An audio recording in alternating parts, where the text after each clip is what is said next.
He only asked for $1, just enough to feel human again. But when Keanu Reeves looked into his eyes, everything stopped. Who was this homeless man with a laptop strapped to his chest? And why did Keanu bring him inside while the crowd watched in stunned silence? What happened next left the world speechless. Before we continue this incredible story, let us know where you're watching from. If you enjoy stories like this, subscribe to the channel, because tomorrow we have another inspiring story you won't want to miss. The morning air in downtown Los Angeles carried a dull chill, the kind that pressed through worn fabric and settled deep in the joints. Jonah Hayes stood hunched behind a diner off Spring Street, peering into a rusted recycling bin with practiced efficiency. The clank of an empty soda can echoed as he dropped it into the large plastic bag slung over his shoulder. His movements were quiet, methodical, almost precise, like a man performing a task far below his skill set, but refusing to do it sloppily. His coat was more holes than fabric now, stitched in places with twine and tape. His beard had gone mostly gray, but his eyes were still sharp, almost unsettlingly focused. Beneath the grime and weathered skin was the face of a man who had once sat at boardroom tables and written code that guided satellites through orbit. No one here knew that. No one cared. The world had stopped seeing Jonah Hayes a long time ago. Tucked tightly against his back beneath the coat was a faded backpack. Inside it, zipped between layers of flannel and notebook paper, was a dented, heat-warped laptop. The battery barely held a charge, the keys were worn smooth, but to Jonah, it was everything. His last remaining link to the world he once belonged to. He made his way past closed storefronts and graffiti-tagged walls, his shoes flapping with each step. The alley behind the pawn shop yielded a few bottles and a crumpled Red Bull can. Nothing much, but it brought the total to 73 cents for the morning. Maybe enough for a gas station coffee if he found one more can. Or he could hold on to it, pretend it was a choice. Jonah turned a corner and paused at the edge of an alley bathed in morning light. He could already hear the city waking up, the hiss of a bus stopping, the distant honk of horns, the shuffle of early commuters heading to jobs he once held. For a second, he closed his eyes and listened. He used to love this part of the day. The promise of movement, of creation, of meaning. Now, it was just noise. He walked on. Each street he passed held ghosts. The co-working space on 5th Street, where his first startup had demoed a propulsion algorithm for civilian drones. Gone. Now a vape shop. The parking lot near Grand, where he'd said goodbye to his daughter Emma before her school recital. She had been 9, she was 14 now. He hadn't seen her in almost 5 years. That was the cost of telling the truth. Jonah had blown the whistle on a software flaw that endangered hundreds of satellite links. His aerospace firm denied it, then erased his name. The next month, his contract was terminated without cause. By the time the story came out and the damage was undeniable, no one remembered who had warned them first. After losing his job, Jonah tried to hold on. He freelanced for a while, doing back-end code for small firms, but no one wanted to touch a man who'd gone against a major defense contractor. His reputation was radioactive, clients dried up, his savings vanished. Then his apartment. Then, slowly, the rest of his life. He learned to survive without being seen. He became an expert in silence. Mornings were for collecting cans. Afternoons were for writing code on borrowed Wi-Fi at the downtown library. Nights were spent behind the building in a tarp-covered corner that kept out most of the rain. Every hour between those moments was filled with a single question. How did a man like him become invisible? He reached the next alley, crouched near a dumpster, and reached for a crushed aluminum bottle wedged beneath a crate. As he tugged it free, a shadow passed over him. He looked up. Just across the street stood a gleaming glass storefront with bold lettering. Montier & Weiss timepieces. Luxury watches. Timeless heritage. A place for the rich and polished, not for men dragging trash bags over asphalt. But something was different today. A small crowd had formed outside the boutique, murmuring and shifting with anticipation, Most had phones out, ready to film. A young woman whispered to her boyfriend, barely containing her excitement. Jonah heard one phrase repeat, in different tones and languages, "Keanu Reeves is coming." The words hit him like a stone thrown into still water. Keanu Reeves. He remembered watching The Matrix with his daughter, curled up on the couch with popcorn. He remembered reading an article about how Keanu gave away most of his salary to crew members on set. He wasn't like the others. He was real, quiet, kind, someone who understood loss yet chose to keep giving. Jonah's heart quickened. He took a step forward without realizing it. A wave of shame stopped him. He looked down at his clothes, his hands, the dirt under his nails. What was he thinking? He couldn't go near a place like that. Security would wave him off before he crossed the curb. He was nothing but noise in their day. Still, something pulled at him. Maybe it was the way Keanu had always seemed to see people, even when no one else did. Maybe it was the weight of the laptop pressing against his back like a second spine. Or maybe it was the quarter in his pocket, the last of his change from yesterday. It wasn't enough to buy anything, but it reminded him that even spare coins could be a test. He watched the entrance to the boutique. The staff were adjusting displays. A man in a suit checked his watch and nodded to someone off-screen. The energy was building. A vehicle must be near. Jonah stayed frozen on the sidewalk, his feet planted but his mind racing, not with expectations, but with something he hadn't felt in a long time, possibility. He crossed the street slowly, careful not to draw attention. The last thing he wanted was confrontation. He didn't belong in that crowd, but he didn't care. Not today. Something deeper than logic pushed him forward, something instinctual. A quiet voice that said, "You need to be here." People barely noticed him. A few stepped aside without making eye contact. One man pulled his girlfriend closer as Jonah passed, whispering something she pretended not to hear. Jonah felt the familiar sting of invisibility. Not anger, just the ache of being misjudged by people who never knew your name. He stopped near the corner of the boutique, out of the main flow. From there, he could see the entrance clearly. Behind the glass, a tall man in a black suit was adjusting the placement of a velvet display tray. Photographers were checking their cameras. Security staff in black polos whispered into earpieces. The black SUV arrived. It slid to a gentle stop right in front of the store, its windows dark and unreadable. Phones shot up. Some people clapped. Others whispered breathlessly. Jonah swallowed hard. His left hand slipped into his pocket and found the quarter again. His thumb brushed the edge of it, as if weighing the cost of staying where he was. Then he reached into his coat, briefly touching the laptop. The machine had no resale value. Its screen was cracked, the hinge nearly broken. But it worked. It still worked. And inside was something he'd been building piece by piece, something he didn't fully understand himself. Not a product, not a resume, a system. Keanu stepped out of the SUV. There was no grand gesture, no wave or forced smile. He wore a plain black hoodie, dark jeans, and worn boots. His hair was tied back. Sunglasses rested on the bridge of his nose. Still, the energy in the crowd shifted instantly. Jonah didn't move, he just watched. Keanu approached the fans slowly, offering nods and soft smiles. He signed a few autographs, posed for a photo with a disabled veteran in a wheelchair. His bodyguards kept close, but not aggressive. It was controlled, respectful. Unusual. Jonah's breath caught in his chest. He could turn and leave now. No one would stop him. No one would even remember he'd been here. He'd walk away with his bag of cans, his quarter, his broken laptop, and disappear into the alleys where he always did. Or he could ask, not for a job, not for a speech, just a question. His hand tightened around the quarter. His heart pounded so hard he could feel it in his throat.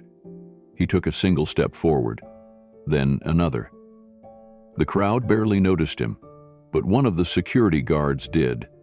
The man's gaze locked on Jonah, a silent warning in his stance. Jonah hesitated. His next move would change everything. He took a deep breath, stepped closer, and whispered aloud for no one but himself to hear. $1. That's all. And then, louder, Keanu, can you spare $1? The world stopped. The second the words left Jonah's mouth, the noise in the crowd evaporated. No one spoke, no one moved. The only sound was the soft hum of a nearby camera lens adjusting its focus. People turned to see who had broken the invisible wall between fan and celebrity. Some raised their phones higher, a few whispered, "Did he just ask for $1?" Jonah stood still, chest tight, heart thudding in his ears. The city noise faded beneath the pressure of his own doubt. His throat was dry. He didn't know what he expected Keanu to do. Walk away? Ignore him? Signal for security? Instead, Keanu turned. Slowly, with a measured grace, he looked over his shoulder toward Jonah. His expression didn't change. No trace of irritation, no flash of disdain, just a calm curiosity, as if the question had been part of a puzzle he hadn't heard before. The security guard who had noticed Jonah moved forward. One step, then two. His hand brushed against the earpiece clipped to his collar. Jonah felt a swell of panic rise inside him, but before the man could speak, Keanu raised a hand. Gentle, but firm. Pulled out. The guard froze. Keanu took a step closer to Jonah, then another. From a few feet away, the actor studied him with eyes that saw more than appearance. He didn't look at the dirt under Jonah's nails or the tears in his coat. He looked at his eyes. And in that moment, Jonah didn't feel homeless. He felt human. Keanu's voice was quiet, but carried enough weight to hush the street. $1, he said, head tilted slightly. That's a very specific ask. Jonah's lips parted. He felt every eye on him. Dozens of phones were recording. His body wanted to tremble, to retreat, but something else anchored him. The laptop pressed against his spine. The quarter in his pocket. The idea that he had to see this through. I figured, he said softly, that if I asked for more, people would think I just wanted money. But $1? He paused, choosing the words like tools. That's a test of whether someone wants to help or just wants to be rid of you. The words surprised even him. He hadn't rehearsed them, but they were true. Keanu blinked slowly. His expression didn't change, but the silence deepened. The crowd didn't laugh. They didn't scoff. They waited. That's an interesting theory, Keanu said after a moment. So what does it say if someone gives you the $1? It depends, Jonah replied. If they drop it into your hand without looking at you, it says they want to make you disappear. But if they ask why, if they pause, they're not just giving money. They're giving something else. Attention, maybe even a chance. Keanu nodded once, and then he smiled. The smile on Keanu's face wasn't for show. It was subtle, but real. The kind that formed not out of amusement, but recognition. He stepped closer, now just a few feet from Jonah. His bodyguard stayed alert, but didn't interfere. Keanu never broke eye contact. "What's your name?" he asked. "Jonah," he replied quietly. Keanu nodded. "Well, Jonah, you've given me something to think about." A murmur swept through the crowd. People began whispering, phones still held high, uncertain whether they were witnessing a confrontation or a moment of connection.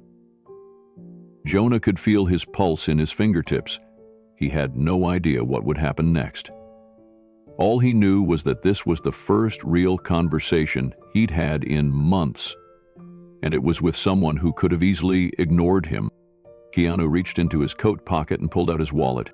Jonah tensed. Not because he expected a handout, but because this was the moment, the test.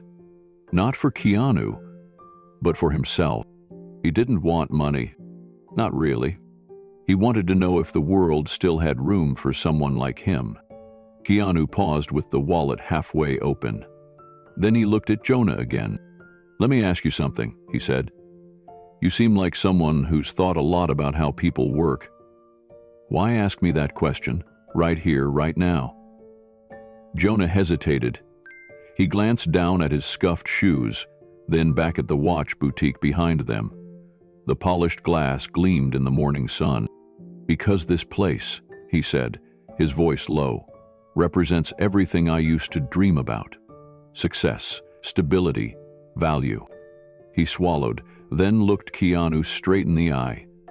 "And because I didn't want to disappear again today, I just wanted someone to see me." Keanu let the words hang in the air. Then he slowly closed his wallet and put it back in his pocket. The crowd murmured, confused. A few people gasped, expecting rejection. But Keanu didn't walk away.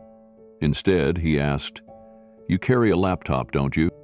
Jonah blinked, stunned. "How did you—" "I noticed the shape in your coat," Keanu said.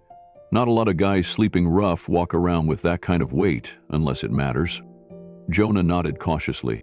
"It's mine," he said. "Old, barely works, but it's the only way I can still think like who I used to be." Keanu nodded again, slowly this time. "What did you used to be?" he asked. "I was an engineer," Jonah said. "Software, aerospace systems, before everything fell apart." A long silence followed. Then Keanu said something no one expected. "Would you mind showing me something you've written?" From that laptop. Jonah's lips parted, confused. "Yeah?" Keanu nodded. "Yeah, right here. Just one thing. Doesn't have to be fancy. Just something that still means something to you." Jonah's hand instinctively moved to his shoulder strap. And just like that, everything changed. Jonah slowly unhooked the strap and brought the backpack around to his chest. The zipper stuck at first. His fingers trembled, not from fear, but from the sheer disbelief that this was happening. His eyes briefly scanned the crowd. Dozens of strangers were still filming, their faces unreadable. But it didn't matter anymore. Not to him. Not in this moment. He pulled the laptop free. It was scuffed, the screen held together with clear tape. A few of the keys were faded beyond recognition, yet to Jonah it felt like opening a vault. A quiet kind of treasure.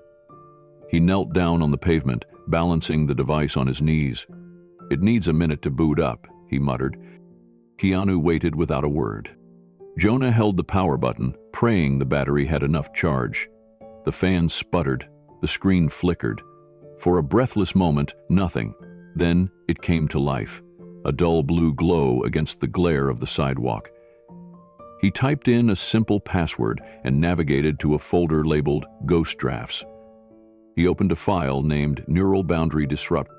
"This one," Jonah said, not looking up, "was a rewrite of a system I designed for secure satellite communication. It adapts based on the behavior of the attacker, kind of like a firewall that learns through experience instead of preset rules." Keanu stepped closer and looked over his shoulder. Jonah scrolled slowly, explaining his comments in the margins. The pseudocode logic, the adaptive loop that responded to behavior rather than signature, the ethical framework he'd attached to the execution model. "I wrote this while using public Wi-Fi behind a library," he added. "Had to reconnect every 20 minutes. Lost hours of work to power failure." Keanu didn't speak. His eyes were on the screen, but not just the code. He was absorbing something deeper. After a minute, he said, "You wrote this alone?" Jonah nodded. "Over the last couple of years. I kept rewriting parts. It's not finished, not tested. Just ideas, mostly." "No," Keanu said. "This is more than ideas." He stood up straight and looked Jonah in the eyes. "Jonah, you said $1 was a test, a way to see if someone would notice you." Jonah nodded again, slowly. Keanu pointed to the laptop. But I think that right there, that's your answer. Jonah looked down at the glowing screen. You've already been building your way back, Keanu said. Even when no one saw you, even when you thought it didn't matter. The crowd was silent now, not because they were uninterested, but because they were unsure of what they were witnessing. It wasn't charity. It wasn't fame. It was recognition. Keanu reached into his coat pocket again, then paused. No dollar today, he said quietly. Not because you don't deserve it, but because I think we need a much bigger conversation. Then he gestured toward the boutique door. Come inside. Jonah stared at him. Where's the what? Keanu smiled again. Because people like you don't belong on the sidewalk. The boutique door closed behind them with a soft click, sealing off the noise of the street. The sudden quiet made Jonah feel even more out of place. Marble floors gleamed beneath his tattered boots. A faint citrus scent floated through the air. Everything here was polished, curated, controlled. Jonah stood near the entrance, unsure whether to step further. He clutched his laptop like a life preserver. His coat hung awkwardly on his shoulders, damp from the morning mist. He felt the eyes of the boutique staff watching from a distance, unsure what to make of the moment unfolding. Keanu gestured toward a corner lounge lined with leather chairs and a small espresso bar. Let's sit for a moment, he said. Jonah hesitated.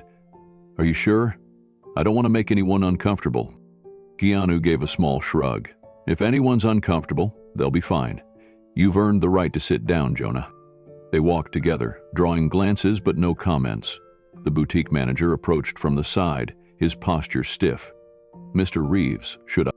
Keanu turned to him calmly. We're good. Give us a few minutes. The man backed away with a nod. Jonah sat on the edge of the chair, barely letting himself relax into it. He placed his laptop gently on the low table in front of them and looked up. I didn't mean to hijack your day, he said quietly. Keanu shook his head. You didn't hijack anything. You broke the pattern. That's rare. Jonah studied him. What do you mean? Keanu leaned back. Most people follow scripts. They come up, say hello, ask for a photo, maybe a handshake. It's polite, predictable. But you came with a question that didn't make sense. Until it did. That kind of thinking? It means something. Jonah looked away, embarrassed. I wasn't trying to be clever. I know, Keanu said. That's why it worked. A pause passed between them. Then Keanu tilted his head slightly. Tell me something. That code you showed me. How long have you been writing things like that? Jonah exhaled slowly. A long time.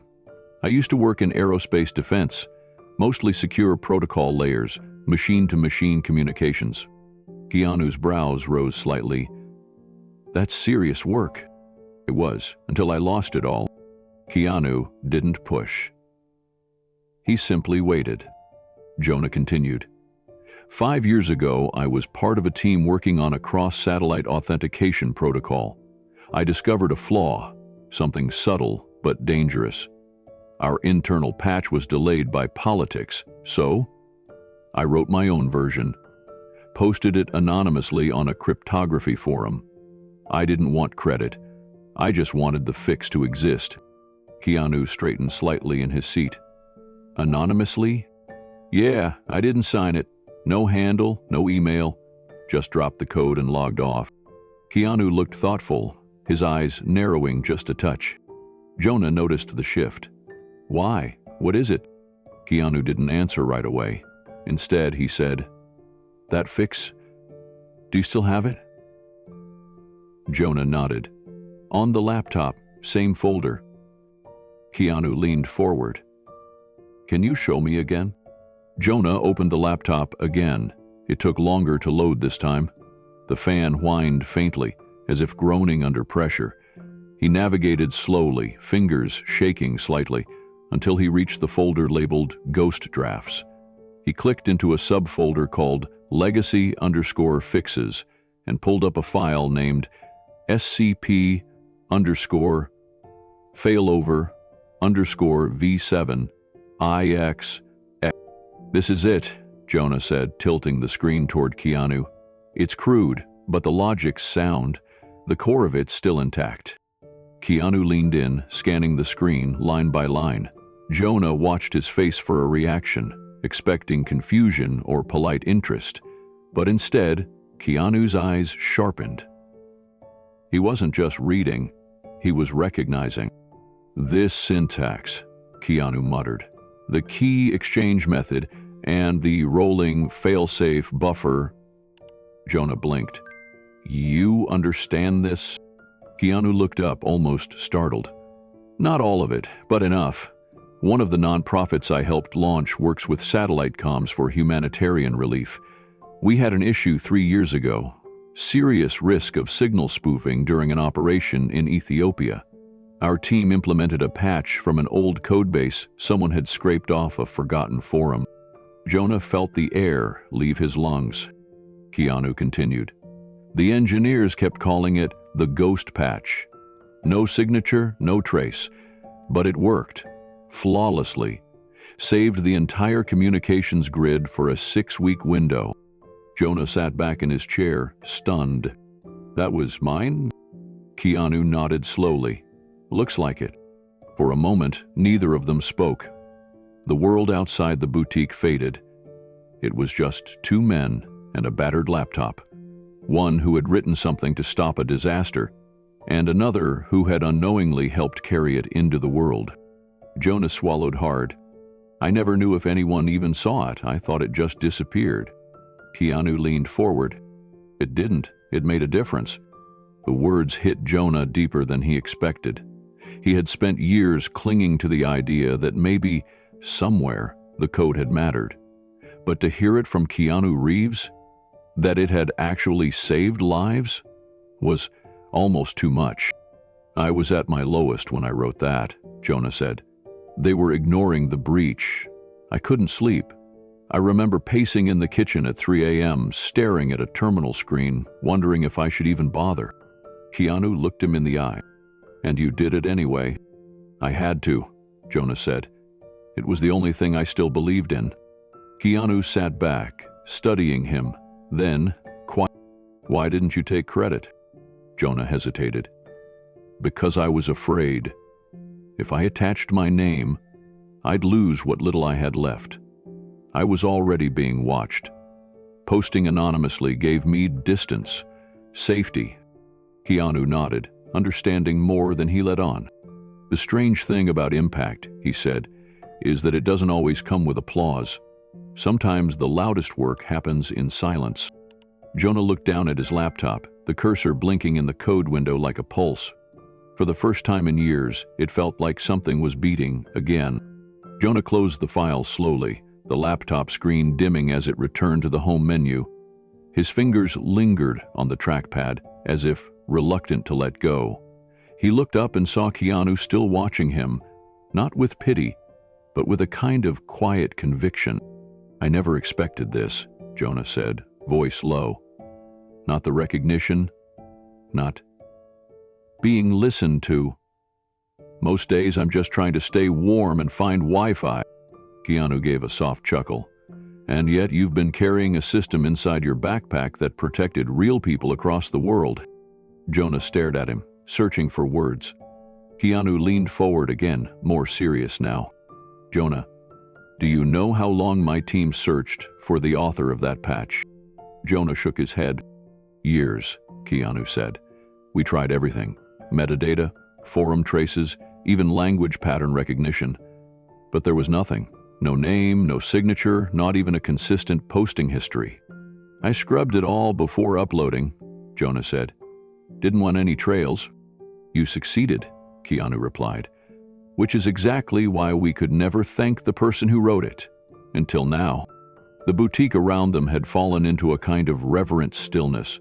A few employees stood near the edges of the room, pretending to check their phones but clearly listening. Even the hum of the espresso machine had gone silent.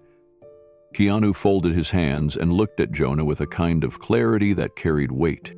"You weren't asking for $1 this morning," he said. "You were asking a question." Jonah nodded, slowly. I needed to know if the world still saw me. Keanu let the silence hang before answering.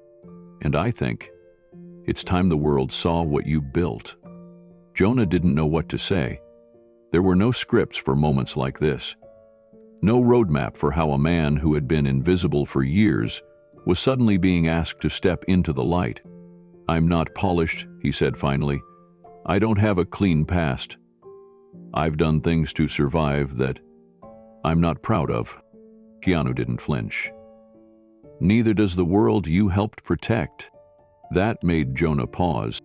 Keanu continued, people talk about innovation like it only happens in labs and billion-dollar boardrooms, but sometimes it happens behind libraries, with borrowed power and a mind that refuses to stop. He gestured to the laptop again. This isn't just code, it's character. Jonah's throat tightened. He thought of the nights sleeping under freeway overpasses, the mornings spent digging through dumpsters, the hours lost to doubt. And yet, through it all, he had kept writing, kept thinking, kept building. Keanu stood and offered his hand. Come with me. I want you to meet someone. Who? Keanu smiled. Someone who's been using your code for years? Jonah stared at the outstretched hand for a long moment. Then he reached out and took it. His palm was rough. Keanu's grip was firm. It felt like the first time in years someone wasn't pulling him up out of pity, but out of respect. The boutique's private lounge wasn't large, but it radiated quiet luxury. Leather chairs, a glass coffee table, recessed lighting that glowed soft and warm across every surface. One wall was lined with limited edition watches in display cases, each one glinting like it had never known dust. Jonah had never stood in a room like this, and certainly not as a guest. He lingered near the threshold, uncertain. His coat was still damp, his boots scuffed beyond saving. He looked like someone who should have been asked to leave, not invited in. A staff member glanced toward Keanu with raised eyebrows. The manager, a middle-aged man in a double-breasted blazer, stood stiffly near the espresso bar, clearly unsure what was happening. Keanu gestured toward a seat. Sit, he said gently. Please. Jonah hesitated. I really shouldn't. You've got more value than most suits in here, Keanu said, not unkindly.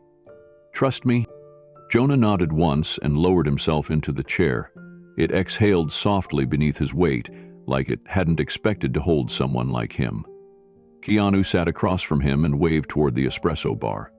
2 Americanos, please, 1 with cream. The manager didn't move. A younger staff member sprang into action, grateful for something to do. Jonah shifted in his seat, resting the battered laptop carefully on his knees. I'm not sure how much more of my story you want to hear, he said. I've already taken up your whole morning. Keanu leaned forward. I'm not in a rush. Start wherever feels real. Jonah looked down at his hands. They were dry, cracked from cold nights. He placed them on the laptop and spoke slowly. 6 years ago, I was working at a company called Cirrus Operations Group. We built satellite software, secure systems, signal routing, defense protocols. High-stakes stuff. I was lead on one of the encryption layers used for military-adjacent contracts. Long hours, big pressure, but I liked it. He paused as the staff member placed 2 coffee cups on the table between them. Keanu nodded his thanks and slid one toward Jonah. Jonah stared at it. A real cup. Ceramic. Clean. He picked it up with both hands like it might break. Anyway, he continued, one day I noticed a strange vulnerability in the handshake process. Something so small most people wouldn't catch it. But I ran simulations. It was exploitable. He took a sip of the coffee, closed his eyes. It was real. Keanu said nothing, letting the space fill with truth. I documented everything, Jonah said. Sent it to my director, then his director. I didn't hear anything for a week. Then came a meeting, internal, private. They told me to stop raising flags. Said bringing attention to it could compromise our reputation, risk future contracts. He looked up, face hardened. I didn't let it go. Keanu met his eyes. What did you do? I wrote a fix. On my own time, they said I was overstepping. Then I posted it anonymously. That's when everything started to collapse. I wasn't trying to blow anything up, Jonah said, his voice quieter now. I wasn't trying to go public or shame anyone. I just couldn't sleep knowing that vulnerability was still out there. So I did the only thing I knew how to do. I built the patch myself. I published it quietly on a secure forum. No name attached, no trace. Just a fix out in the world. Keanu nodded slowly, letting the words sink in. And then? Jonah gave a tired laugh. 3 weeks later, I was terminated for non-compliance with internal confidentiality procedures. That was the language they used. What they meant was, you made us look bad, and now you're a liability. His fingers gripped the edge of the table. I tried to fight it, hired a lawyer with the last of my savings, but they had the resources. I didn't. My savings ran dry. My apartment lease ended. And eventually the people I thought were friends stopped returning my calls. Keanu's face remained calm, but something had changed in his eyes. Something hard to name. A flicker of anger? Maybe recognition. Whatever it was, he didn't interrupt. By the time the breach happened, because it did happen, by the way, they'd buried the patch so deep no one at the company even knew it existed. But it got out. Someone must have scraped it from the forum, because I started seeing comments on message boards, tech circles. I recognized pieces of my code showing up in small projects, but still, no one knew it was mine. Jonah opened the laptop and navigated to another file. This one was shorter, cleaner. It was labeled SCP_heartbeat-SIG. This was the signature file, just a heartbeat protocol, lightweight, but it reduced latency and signal reconnection after failure by 30%. I wrote it to help stabilize post-attack systems. He turned the screen toward Keanu. This is the part I've seen, Keanu said. This file helped prevent a comms blackout during a typhoon response in Southeast Asia. A foundation I work with partnered with a relief agency. Their satellite uplink kept dropping. Your heartbeat patch was the reason they got it back online. Jonah looked stunned. You're sure? Keanu nodded. I remember the engineers talking about it. They never knew where it came from, but it worked. Jonah sat back, overwhelmed. His throat tightened, but he forced the words out. I thought it just vanished. I thought I had built something that no one saw. Keanu shook his head. You built something that saved lives. Even if the world didn't know your name, the impact didn't disappear. Jonah took a long breath and set the laptop down. I've been carrying that thing for 5 years, he said. Not because I thought it mattered anymore, but because it was all I had left of who I used to be. Keanu reached into his jacket, pulled out his phone, and stood up from the chair. Stay here, he said softly. There's someone I need to call. Jonah watched as Keanu stepped away, phone pressed to his ear, pacing quietly near the boutique's back corridor. His voice was low, measured. The call wasn't long, maybe 2 minutes, but Jonah could tell it mattered. He wasn't making a casual check-in. He was setting something in motion. When Keanu returned, he sat down without a word for a few seconds. Then he looked across the table. Someone from my team will be here shortly, he said. I want them to see what you showed me. The code, the structure, your mind. Jonah shifted uncomfortably. I don't know if that's a good idea. I haven't touched a real server in years. I'm working off scraps, old libraries. Half this code wouldn't compile on modern systems. Keanu shook his head. That doesn't matter right now. What matters is how you think. What you've built in isolation, it has value. People need to see that. Jonah stared at the coffee cup in his hands, the ceramic now cool to the touch. His mind was racing. Part of him wanted to believe this was happening. Another part was still waiting for it all to dissolve. I've learned not to expect anything, he said softly. Hope doesn't always lead to healing. Keanu nodded slowly. But sometimes it leads to something better than surviving. Jonah didn't reply, but something shifted in his posture. The armor of years spent in shame and silence was beginning to loosen. The door to the lounge opened.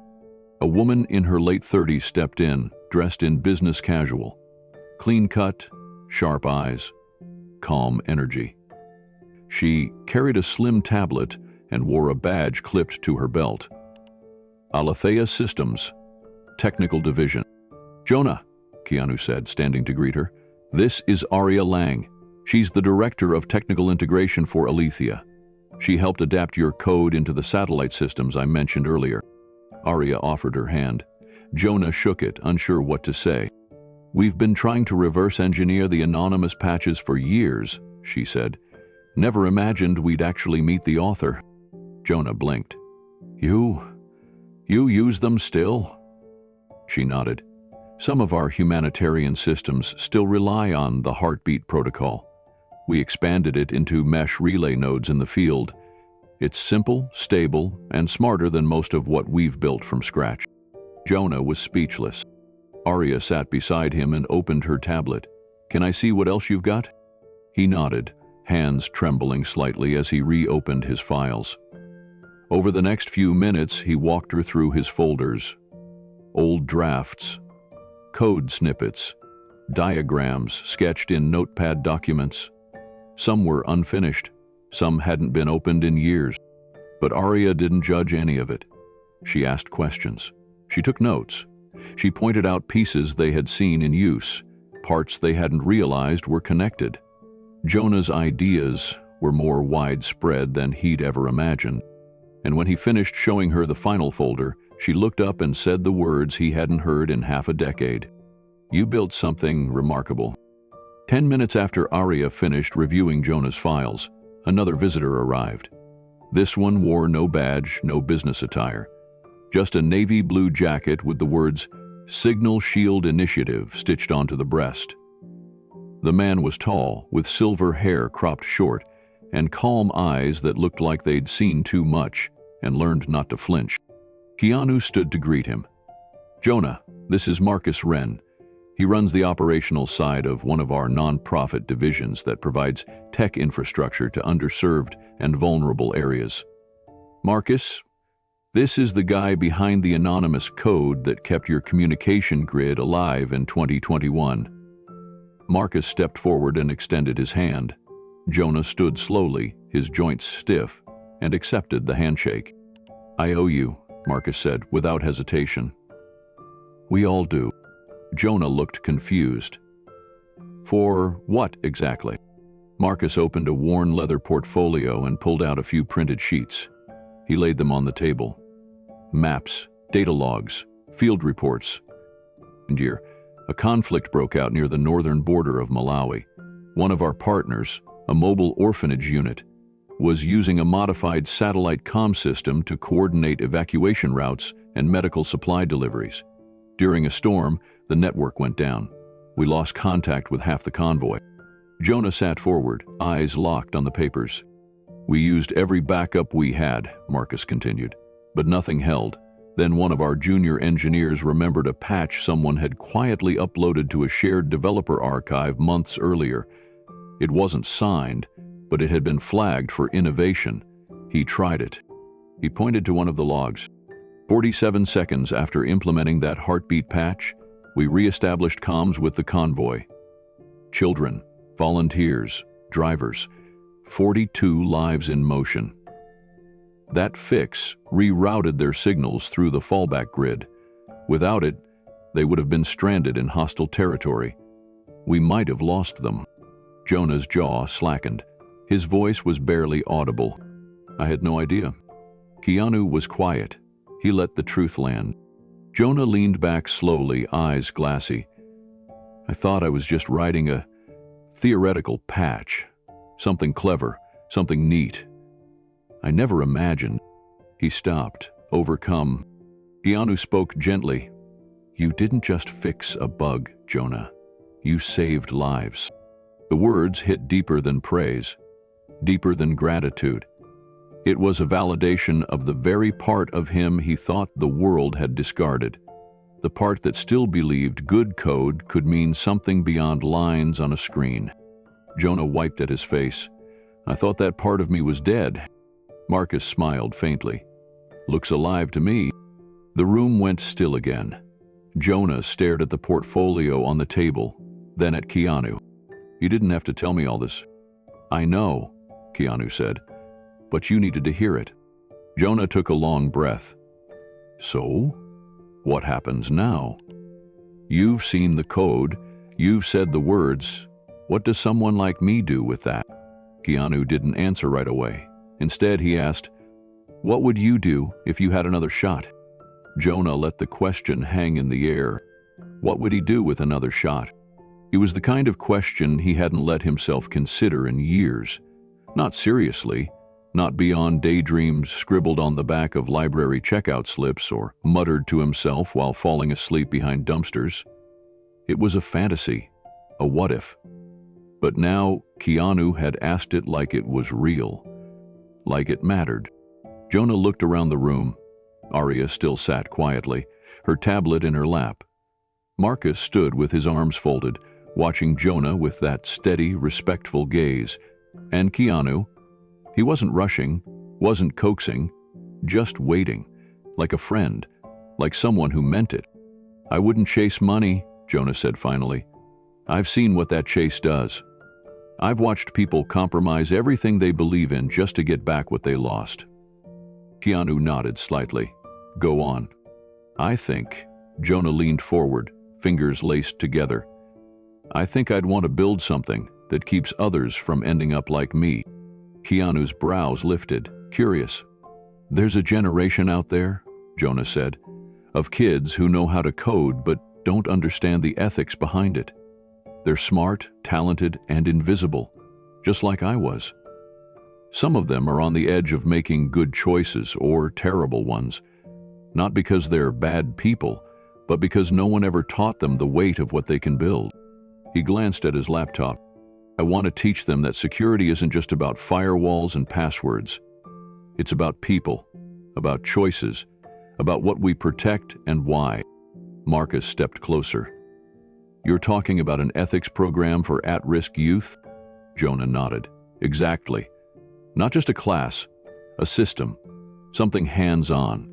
We could take real-world vulnerabilities, stripped of sensitive data, of course, and teach them to see how human behavior and code interact.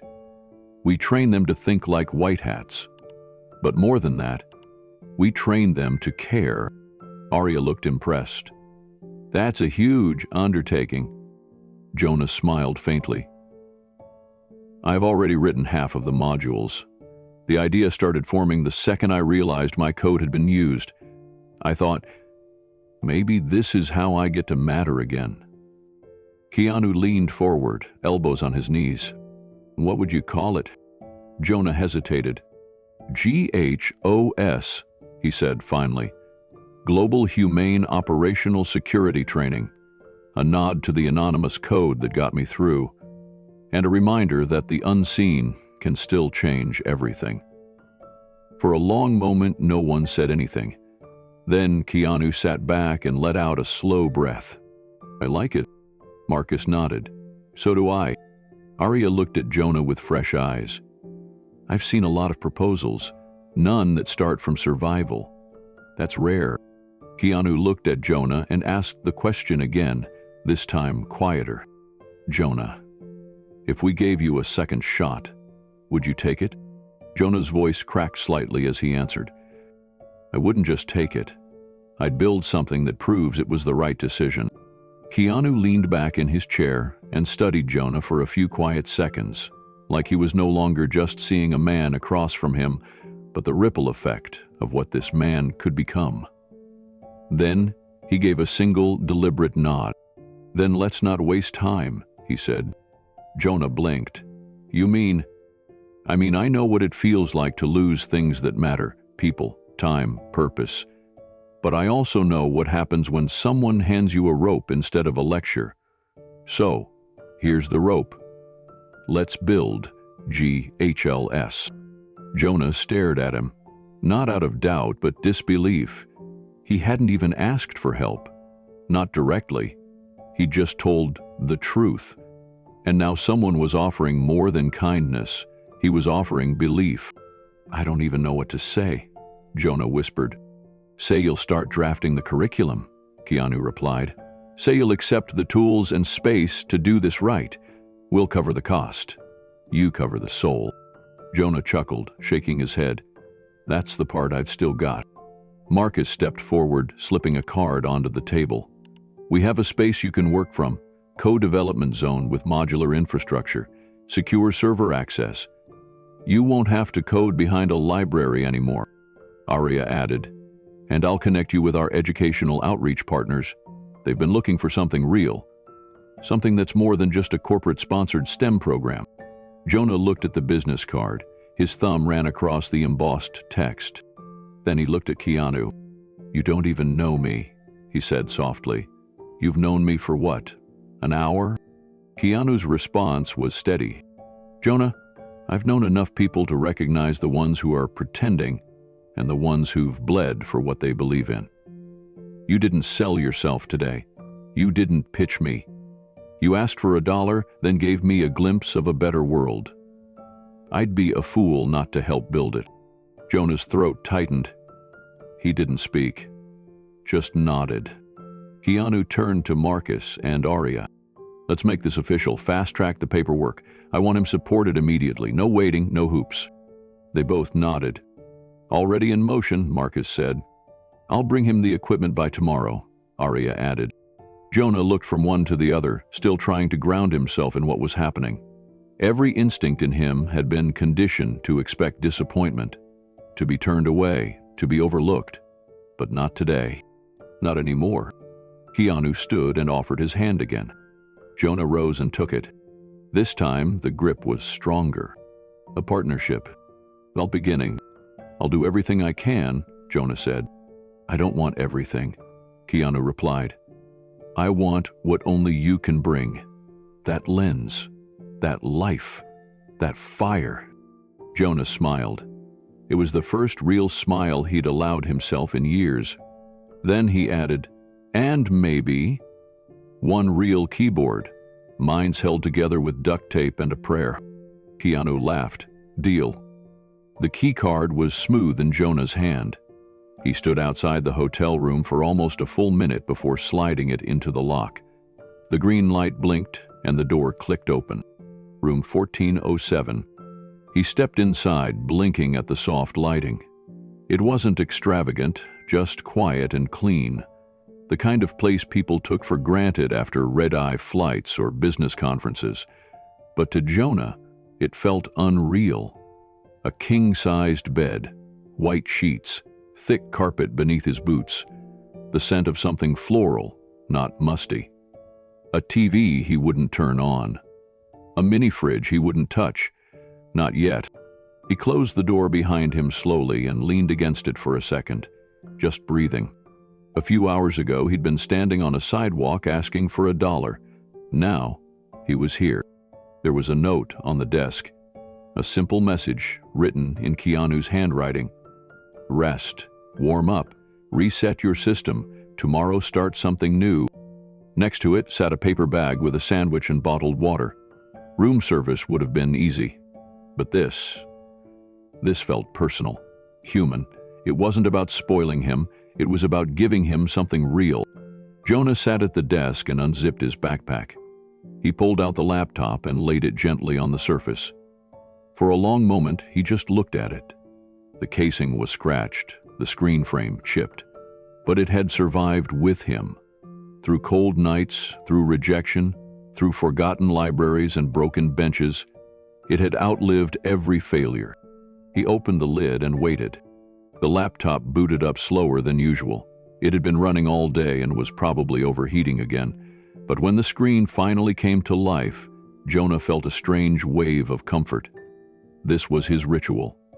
No matter how bad things got, no matter where he slept, this machine had always given him something to return to. He clicked into a folder labeled Behavioral Stack_Alpha. Inside it were dozens of text files, algorithm notes and flowcharts, some neatly labeled, others a chaotic mess of thoughts recorded in half-conscious bursts. At the top sat a file called simadapt_model6x. Jonah opened it. The screen filled with code. It wasn't pretty, not yet, but it held the bones of something big. A security system that didn't just react to threats. It learned from human patterns. It predicted intent. It adapted not based on brute force, but on empathy.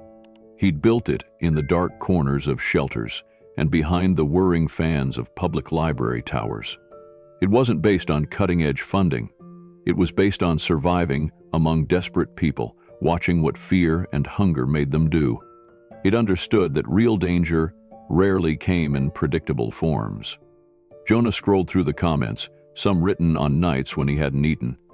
He had forgotten how many of these ideas were born when he was barely staying afloat. He reached the end of the code and placed his fingers on the keyboard.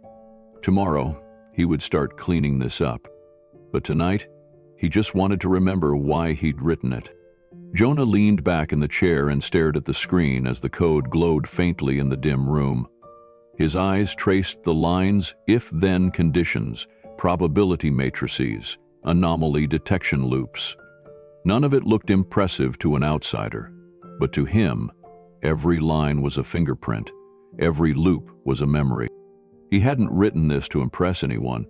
He had written it to keep his mind from fracturing. When he was cold, he wrote. When he hadn't eaten, he wrote. When he thought about Emma and couldn't breathe from the guilt, he wrote. He clicked open a smaller file. Notes from a shelter 4 months ago. In one line, he'd written, "Build systems that forgive false alarms. Everyone deserves to be wrong once, without punishment." He read it again and shook his head slowly. That wasn't code. That was survival logic. The soft hum of the HVAC system in the hotel room made him aware of the stillness. He hadn't heard silence like this in a long time.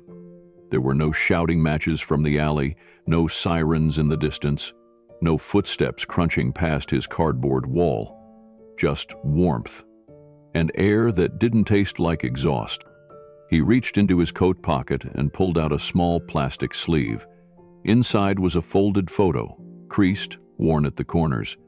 It showed a girl about 8 years old, missing a front tooth, standing next to him on a hiking trail. She was wearing a bright red hoodie. His hoodie. The sleeves swallowed her hands. Emma. That photo had survived everything. Even the time someone stole his pack in the winter and dumped it in the river. He had chased it downstream, freezing, diving waist deep, just to grab the sleeve. The laptop had been soaked, his notes ruined. But the photo had stayed tucked inside that waterproof lining. He set it gently next to the laptop and looked at it for a long moment. "I don't know if you even remember me," he whispered. His voice felt strange in the quiet room. "I don't know what your mom told you, or if you even think about me at all." He paused, the lump in his throat rising hard and fast. "But I remember you every day. I remember your laugh, the way you used to tap my arm when I was coding and say, 'Daddy, don't forget I exist.'" He chuckled softly through the emotion. "I never forgot." He picked up the photo and brought it closer. "Maybe I'm not done after all, kiddo." Outside the hotel window, the city was settling into night. Headlights moved like veins of light across the streets. Somewhere out there, she was living a life he wasn't part of. Not yet. But maybe if he kept building, if he got this right, maybe one day he'd have more to offer her than memories. He gently set the photo down and closed the laptop. Tomorrow, he would begin again. Jonah stood and walked toward the hotel window. He pulled the curtain back gently and looked out over downtown Los Angeles. The skyline shimmered, a patchwork of buildings glowing in quiet defiance against the night. In another life, he had walked those streets with purpose. In that life, he had appointments, passwords to secure servers, meetings about contract renewals. and a daughter who clung to his hand at playgrounds. In this one, he'd spent most nights sleeping behind dumpsters. And yet, here he was. He touched the cool glass with his fingertips and exhaled slowly. So many nights he'd watched the world through dirty windows, always from the outside, always watching life as something other people got to live. But tonight was different. He wasn't outside anymore. He wasn't hiding. He was here, and that meant something. Behind him, the bed waited, clean, white, and impossibly soft. For a while, he resisted it. He was used to sleeping lightly, used to cold concrete, to being alert for the rustle of strangers. But the exhaustion in his body finally overruled the vigilance in his mind. He peeled off the coat, set it over the chair.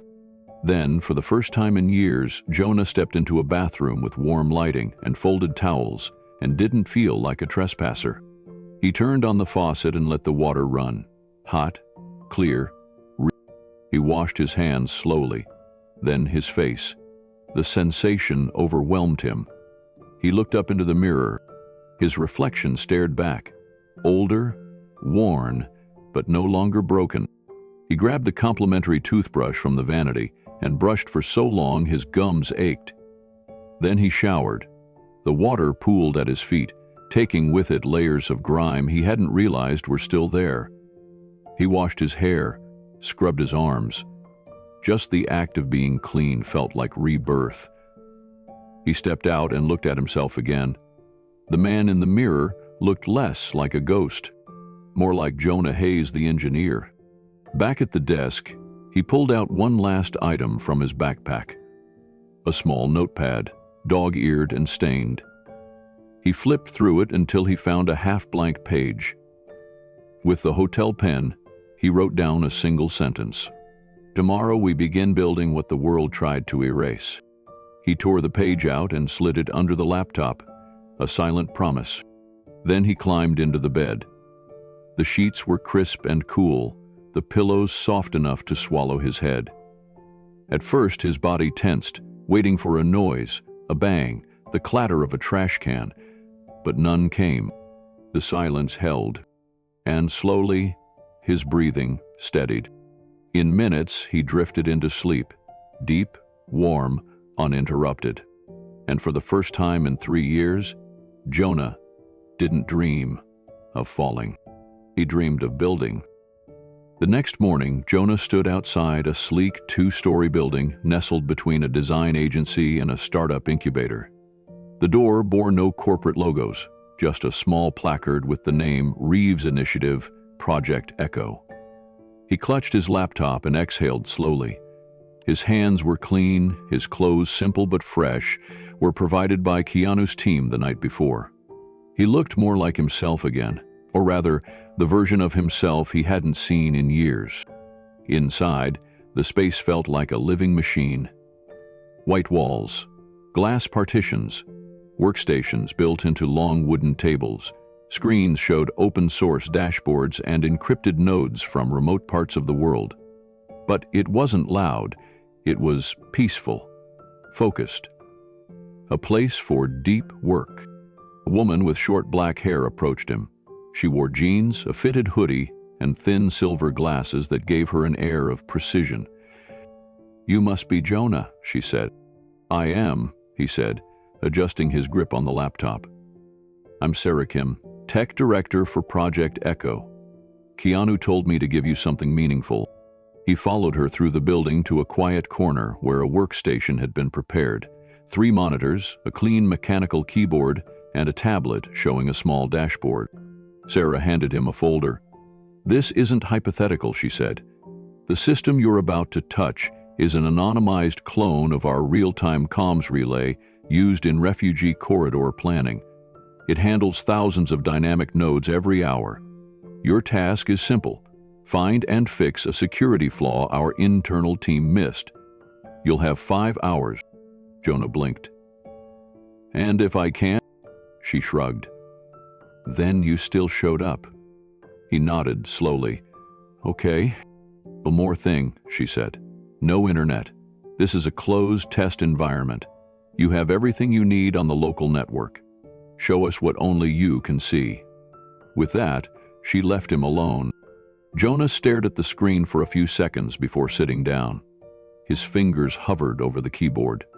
He hadn't touched a rig like this in years, but as soon as his fingertips made contact, the familiarity returned. He launched the diagnostics console, then the code base. For the first hour, he read. He didn't try to fix anything. He didn't make assumptions. He just traced the way the system moved, how it routed data, how it logged anomalies, how it rejected unauthorized queries. It was elegant, but it was clean in a way that didn't reflect the chaos of the real world. By the start of hour 2, Jonah had begun marking inconsistencies, not technical flaws, behavioral blind spots. The system assumed bad actors followed patterns. It believed in logic. Jonah knew better. He'd spent years surrounded by desperation, and desperation never followed code. He created a test environment and began building a simulated exploit, not from the mind of a skilled hacker, but from someone acting on panic. Someone trying anything with no finesse. The system didn't flag it.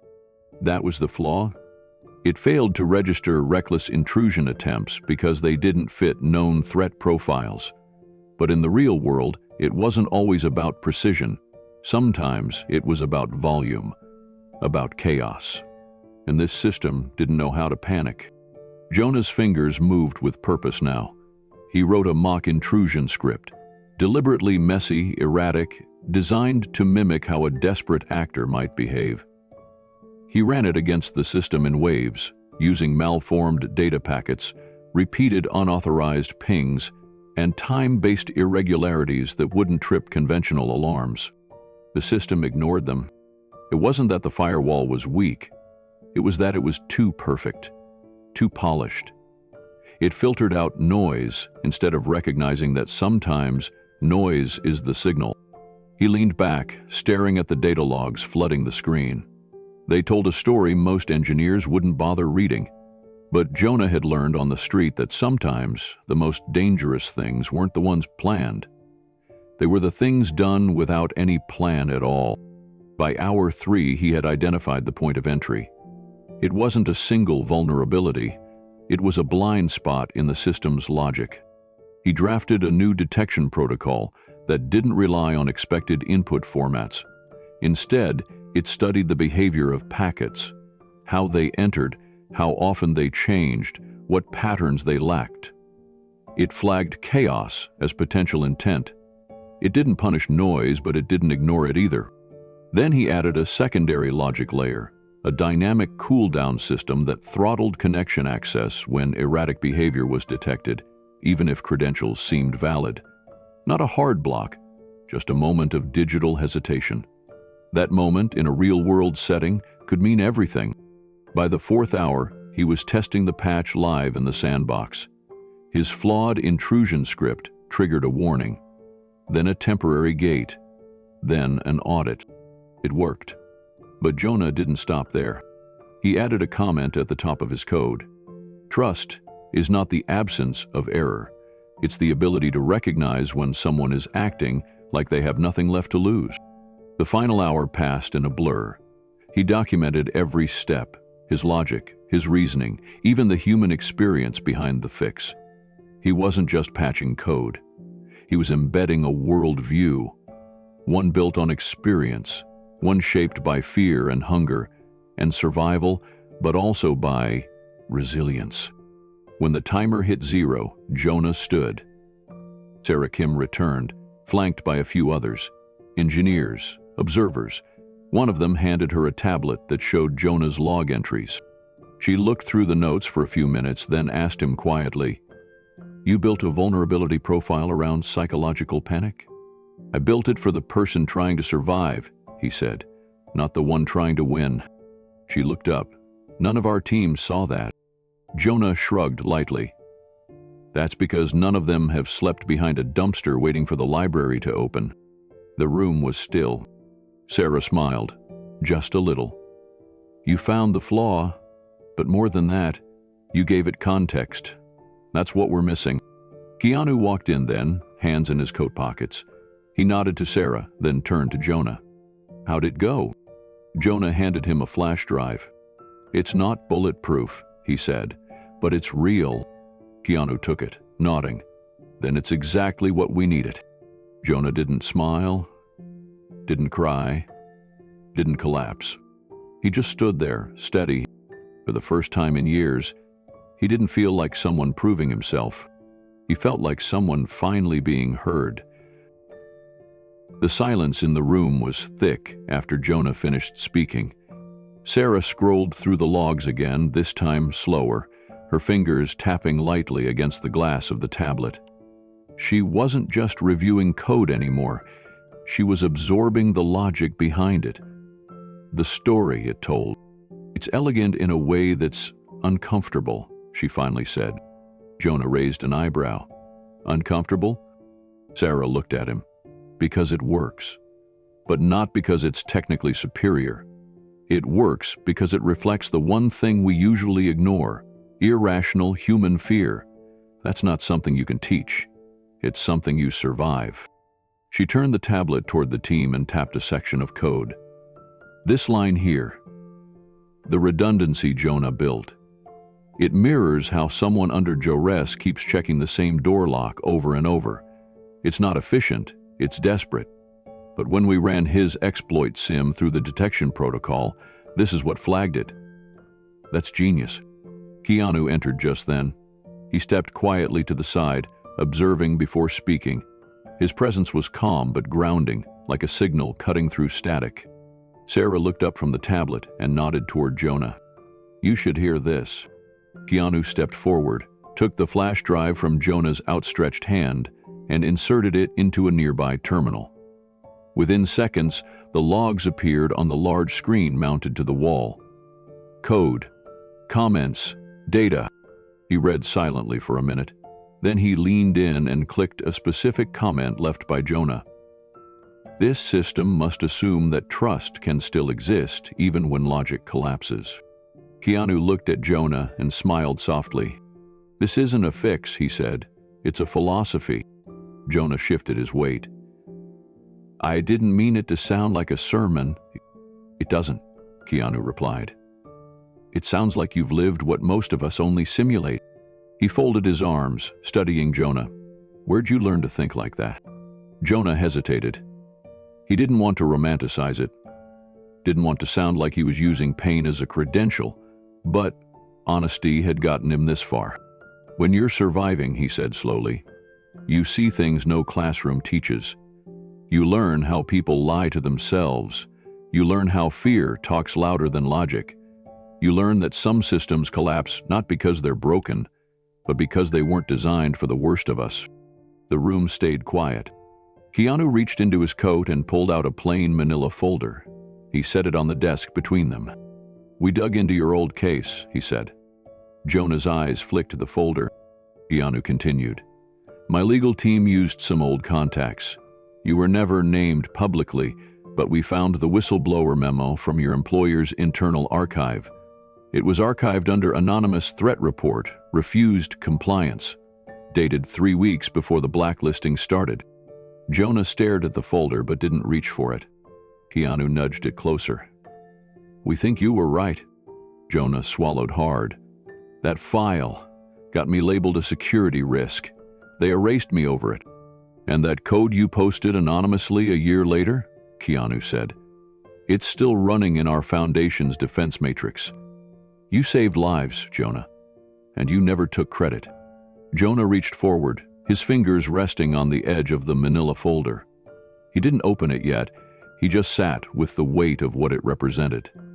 For 5 years, he'd been told, implicitly and explicitly, that he was wrong, that he'd imagined the corruption, overreacted, disrupted without cause. And yet, here it was. Confirmation. You were right, Keanu repeated gently. Jonah finally opened the folder. Inside was a printed timeline. Memos, anonymized testimonies, internal emails flagged by Keanu's legal team. One line stood out immediately.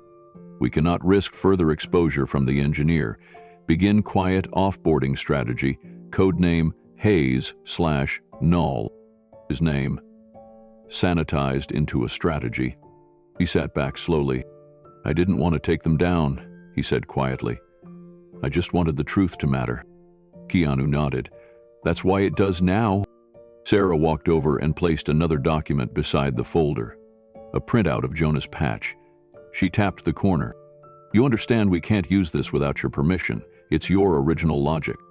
Jonah looked at the code, then at the people around him. For so long, no one had cared what he built. Now, they were asking before moving forward. Use it, he said, but keep the philosophy with it, the comments, the assumptions. Don't strip out the humanity. Sarah smiled. We wouldn't dare. Keanu walked to the window. The sun was rising behind the skyline, casting a soft glow into the room. He turned back to Jonah.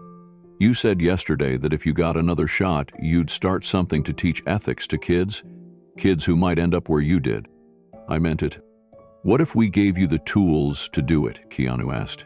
Not just a laptop and a coffee, a real shot, a lab, a stipend, a platform. What would you build? Jonah didn't respond immediately. He stood, walked over to the whiteboard, and picked up a marker. For a moment, he just looked at the surface, clean, untouched. Then he began drawing. 3 circles: trust, threat, noise. In the middle, he wrote, context. He turned around. I'd build something that teaches people how to see. Not just how to code, not just how to detect, but how to understand that behind every breach, every threat, there's a person. Some are cruel. Some are desperate. Some are just trying to get through the day. He paused. I'd build something that could have saved me, maybe saved others before they ever crossed that line. Sarah nodded slowly. You already started. Keanu smiled. Let's finish it together. Jonah stared at them both. The room was quiet again, but it wasn't the kind of silence he'd known on the street. This was the kind of silence that came before the beginning of something. He looked back at the board, then at the folder, then at his hands, steady now.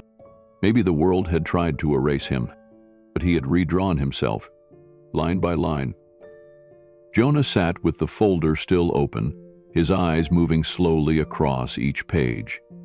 The deeper he read, the heavier his chest felt. The first document was an internal memo from his former employer, time-stamped just days after his initial report of a critical flaw in the satellite protocol. Initial concern from Hayes flagged as low priority, no customer impact predicted, escalation not advised. Then a follow-up months later. Hayes remains insistent. His persistence risks exposure of the Mark IV vulnerability.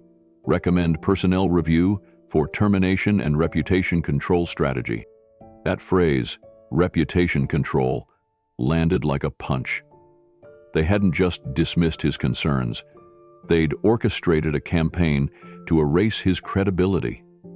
One email exchange included language about offboarding without litigation exposure and digital footprint neutralization.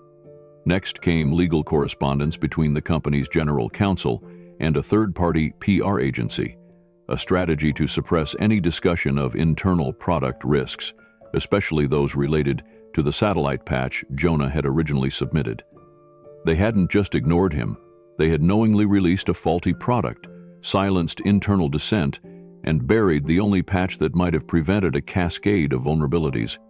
Jonah's original code, brilliant, efficient, and built on real-world insight, was intentionally shelved. The product line went public with known weaknesses. He turned another page. A report from an anonymous internal source, someone who had stayed silent back then, confirmed it. The company's audit team knew the risk. They ran models predicting a potential breach under specific conditions. They'd buried the results, because acknowledging the truth would have cost them too much. Jonah's fingers trembled slightly as he reached the last section. It was from Keanu's legal team. They had spent the past 8 months quietly collecting whistleblower stories for a docuseries focused on systemic tech corruption. Jonah's name had come up. Obliquely at first, in obscure threads and obfuscated codebases. But the deeper they dug, the more clear it became. Jonah Hayes wasn't just a casualty. He had been a threat to a system built on silence. Jonah leaned back in the chair. His voice was low when he finally spoke. Ellie knew. The whole time. And they let it burn. Keanu sat across from him, calm and still. Yes, but now. The truth is in your hands. Jonah shook his head. I didn't want vengeance. I just wanted it to matter. It does, Keanu said. And it will, but I need to ask you something important. Jonah looked up. Keanu's voice softened. We can clear your name. Publicly. We have the platform and the proof. But that's not the only path. You have a chance to choose how this story is told. Jonah didn't answer immediately.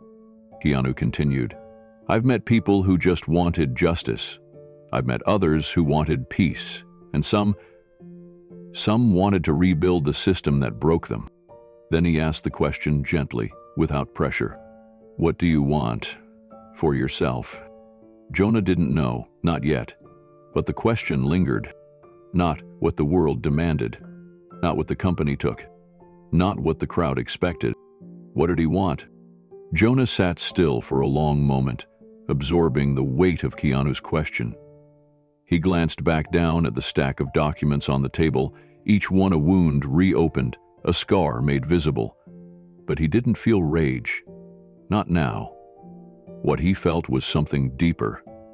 Like someone standing at the edge of a long, dark tunnel, finally spotting the faint glow of daylight. What do I want?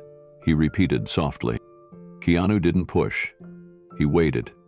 Jonah's gaze drifted to the dry erase board where hours earlier he'd scribbled his vision.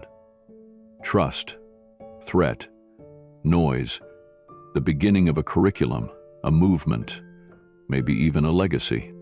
I think I want a voice again, Jonah said, not just to be heard, but to help others who've been silenced the way I was. Not everyone makes it to the other side of what I went through. He paused, then added, some die on the street, some give up, and some, if they're lucky, meet someone who asks them what they want for the first time in years. Keanu's eyes met his. Then let's give them that question too. Jonah reached out, closed the folder carefully, and placed his palm on it for a moment before sliding it aside. I don't need revenge. I need redemption. For me, and for every kid out there who thinks no one sees them. Sarah Kim returned to the room then, her tone curious. We've got two options, she said. We can go public now, file formal claims, launch the docu-series with you as the centerpiece. Or we can do this quietly. You help us build something real, and your story becomes the foundation of something greater.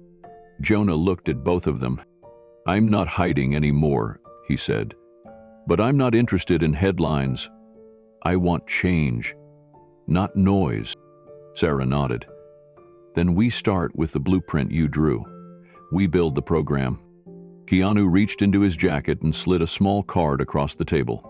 On it was a name, Echo Core, Youth Ethics Initiative. We already had the shell of it, Keanu said. But now we have the soul. It's yours, if you want it. Jonah picked up the card. He stared at the name for a moment, then gave a small nod. I want it. Keanu smiled. Then it's yours. For the first time in years, Jonah felt a new kind of fire inside him. Not the searing pain of loss, not the desperate heat of survival, but a steady, warming glow. He stood, shoulders straighter. And for a second, he wasn't the man who had asked for $1 outside a boutique. He was the man who had written the code that saved lives. The man who turned betrayal into something that could protect others. The man who answered not with bitterness, but with purpose. He walked to the whiteboard, picked up the marker again, and began sketching the next phase of the curriculum. Keanu watched in silence. Because sometimes, the fire they set to destroy you becomes the fire that lights your way forward. Jonah sat across from Keanu and Sarah in the quiet meeting room. The folder with the evidence was closed now, tucked away to one side. The board still bore the sketch from earlier, his circles, his notes, but something new buzzed in the air. Possibility. "I have an idea," Jonah said finally. Sarah leaned forward. Keanu gave him a small nod. "It's not polished," Jonah continued. "It started out as scribbles on the back of receipts. Stuff I wrote during long nights on park benches or waiting for the shelter to open. But it's been alive in my head for a while." He pulled out a sheet of paper from his backpack, folded, weathered, smudged from continuity damage, mud holes, pocket seriously, smudged from muds, damage in pocket, mud holes. He strode to the table and palmed the pages. He laid it on the... Across the top were 5 letters. G-H-O. Global Humane Operational Security Training, Jonah said. "It's a framework, a way to teach ethical hacking, but not just the technical side. The human side. The stuff no one ever taught me until I had to learn it by surviving." He gestured toward the scribbled diagrams below the title. "The idea is to go into schools, especially in underfunded areas. Not just teach code, but teach context, psychological modeling, how systems break, how people think when they're scared or when they've been taught they don't matter." Sarah scanned the diagrams. "This is incredibly layered." Jonah nodded. "I've seen kids on the street build better security logic from instinct than professionals do with degrees, but no one trains them because they don't fit the image of a safe coder." He looked at Keanu now. "Ghosts. That's what we were. The invisible ones, not seen, not trusted, not expected to contribute. This program trains the invisible to protect the visible." Keanu was quiet for a moment, then leaned back in his chair. "How much would you need to start?" Jonah hesitated. "Honestly, I don't even know. A few laptops, a small team, a space, maybe a website." "Let's fund it," Keanu interrupted gently. Jonah blinked. "I'm serious," Keanu said. "Full pilot launch. We'll host it under the Echo Core umbrella to start, give it a physical home and a budget. We'll expand from there." Jonah stared at him. "You'd really do that?" Keanu nodded. "And I want you to lead it." Jonah's voice caught. "Me? Yes. You built it, you lived it, and more importantly, you want to use it for good." "That's rare." Sarah smiled. "We've already got a few young coders we've worked with through our outreach labs. They'd jump at the chance to learn from someone like you." Jonah leaned forward, elbows on the table, trying to process what was happening. "You're talking about launching a global training initiative based on something I wrote while homeless." Keanu shrugged with a grin. "Some of the best code I've ever seen was written in silence and survival. That's what makes it powerful." A knock on the door.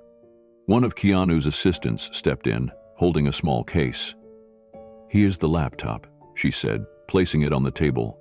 "Specs requested, loaded with secure sandbox environments." Jonah opened it. The screen lit up with his name already on the welcome page. Then came a folder, a slim hardback planner. Inside were the program's registration forms, branding drafts, and a business card with his name. Jonah Hayes, Program Director, GHOS Initiative. He stared at the card for a long moment, his fingertips running over the embossed lettering. Trust. It wasn't just a concept in his code anymore. It was real. It was being handed to him. Jonah closed the laptop, then opened it again just to make sure it wasn't a dream. The weight of it in his hands was more than just hardware. It was permission. It was possibility. For years he had carried the burden of what had been taken from him, his job, his name, his place in the world. Now someone was handing him something else entirely. A beginning. Keanu reached over and tapped the table near the planner. "This is your space. Build it how you see fit. We'll handle the back-end logistics, nonprofit setup, legal clearances, communications. You focus on the core, the mission." Jonah nodded slowly, almost afraid to breathe too loudly, as if this fragile moment might evaporate under pressure. Sarah pulled up a chair beside him and unrolled a digital display. It was a team roster, 4 names already listed, young programmers from underserved communities. She pointed at each one as she spoke. Diego, 19, former juvenile system, taught himself Python in a group home. Ava, 17, foster care since age 5, hacked her school's firewall not to cheat, just to send an anonymous thank you note to her math teacher. Jonah's eyes widened. Marcus, 21, grew up in a shelter, built a weather prediction model from scratch using only public library access. And then there's Leela, 15. She's already solved 2 logic puzzles our own analysts couldn't crack. But she's never been in a classroom that took her seriously. Jonah leaned back, his voice tight with awe. They sound like me. Sarah nodded. Exactly. He looked down again at the planner. Then I want the first module to be about that. Seeing themselves. Understanding that ethical hacking isn't just about protecting companies, it's about protecting people like them. Keanu smiled. You're not just writing code anymore, you're writing belief.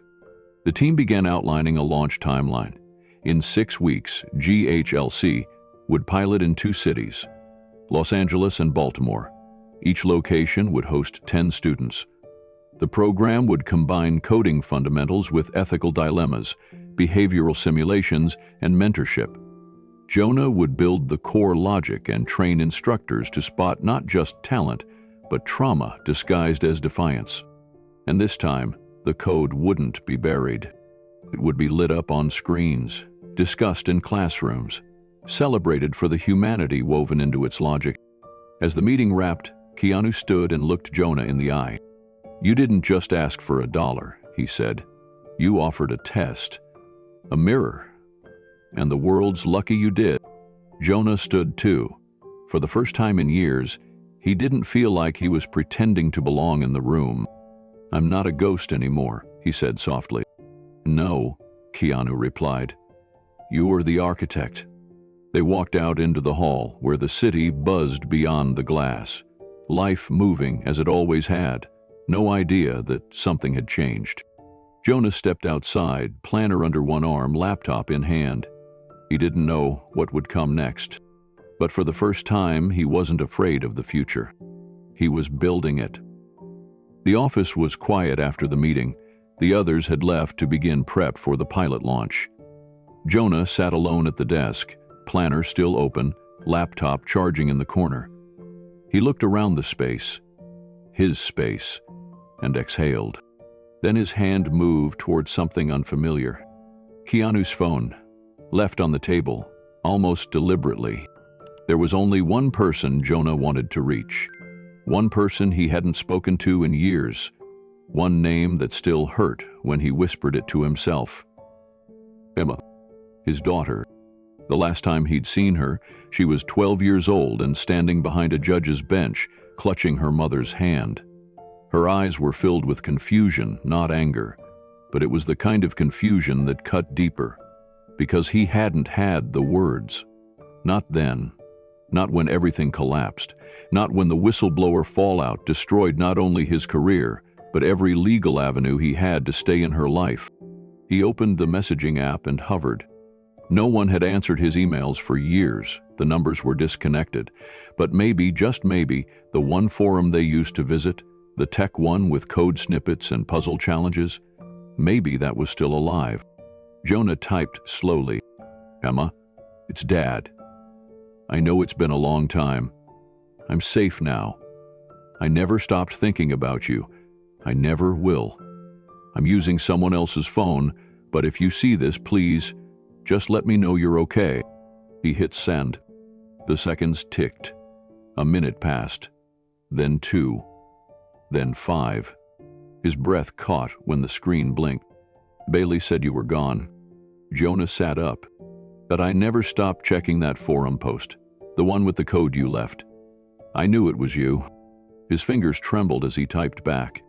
It was, That line about recursive trust logic, that was our puzzle. You were the only one who understood why I wrote it that way. Another reply. Are you really back? Jonah wiped his eyes. He didn't realize he'd been crying until he saw the droplets on the table. I'm building something, he typed. A program for kids like you. For kids who don't get seen. It's called Ghost. Emma replied. That sounds like you, teaching invisible people to be powerful. Jonah hesitated, then typed. Can I call you? A pause. Yes. He hit the call button. The screen went black, then pulsed. A few rings. Then it connected. Emma's face appeared. She looked older, but the eyes were the same. Wide, brown, filled with guarded hope. She was sitting in a small dorm room. He recognized the bunk bed behind her, the whiteboard filled with equations. He opened his mouth, but no words came. Emma spoke first. Hi, Dad. Jonah pressed a fist to his mouth, trying to keep from breaking down. But it was no use. The tears came. Real ones. She waited, patient, until he finally managed to speak. I didn't disappear. They buried me. But I'm here. I made it. Emma nodded, her own eyes glistening. I knew that code was you. Nobody else wrote like that. He smiled through the tears. And you remembered. She wiped her face. Every time I doubted myself, I'd go back to that post. I told myself, if he's still out there, he'll come back. Jonah laughed softly through the emotion, a sound that cracked and healed in the same breath. Emma, I should have found you sooner. She shook her head gently. You didn't have to find me. You had to survive. That's what mattered. I just needed to know you were still you. Jonah wiped his face and took a deep breath. I am. And I've been working on something. Not just the code, but something bigger. It's strange to say this, but someone believed in me again. And now I get to believe in others. Emma leaned closer to the screen. Tell me. So he did. He told her about Keanu, about the strange moment outside the boutique, about asking for $1 and being met with a question instead of a dismissal. He described the room, the board, the team they were building. He even held up the card with his new title. She read it, then covered her mouth, stunned. Director? You're running a program? I am. Ghost. You remember how we used to talk about teaching tech not just to impress, but to protect? Yeah, she said. When you used to say security was about people, not passwords. He nodded. That's what I'm building now. A space for kids like you. For kids I see versions of every day, invisible to the world, but not to each other. And I want you to be part of it. Emma blinked. Me? You're brilliant, Em. You've always been. I see your whiteboard behind you. Those aren't freshman problems. That's multi-threaded data recursion. She laughed, shy but proud. I've been tutoring, computer science and logic. Then join us, he said.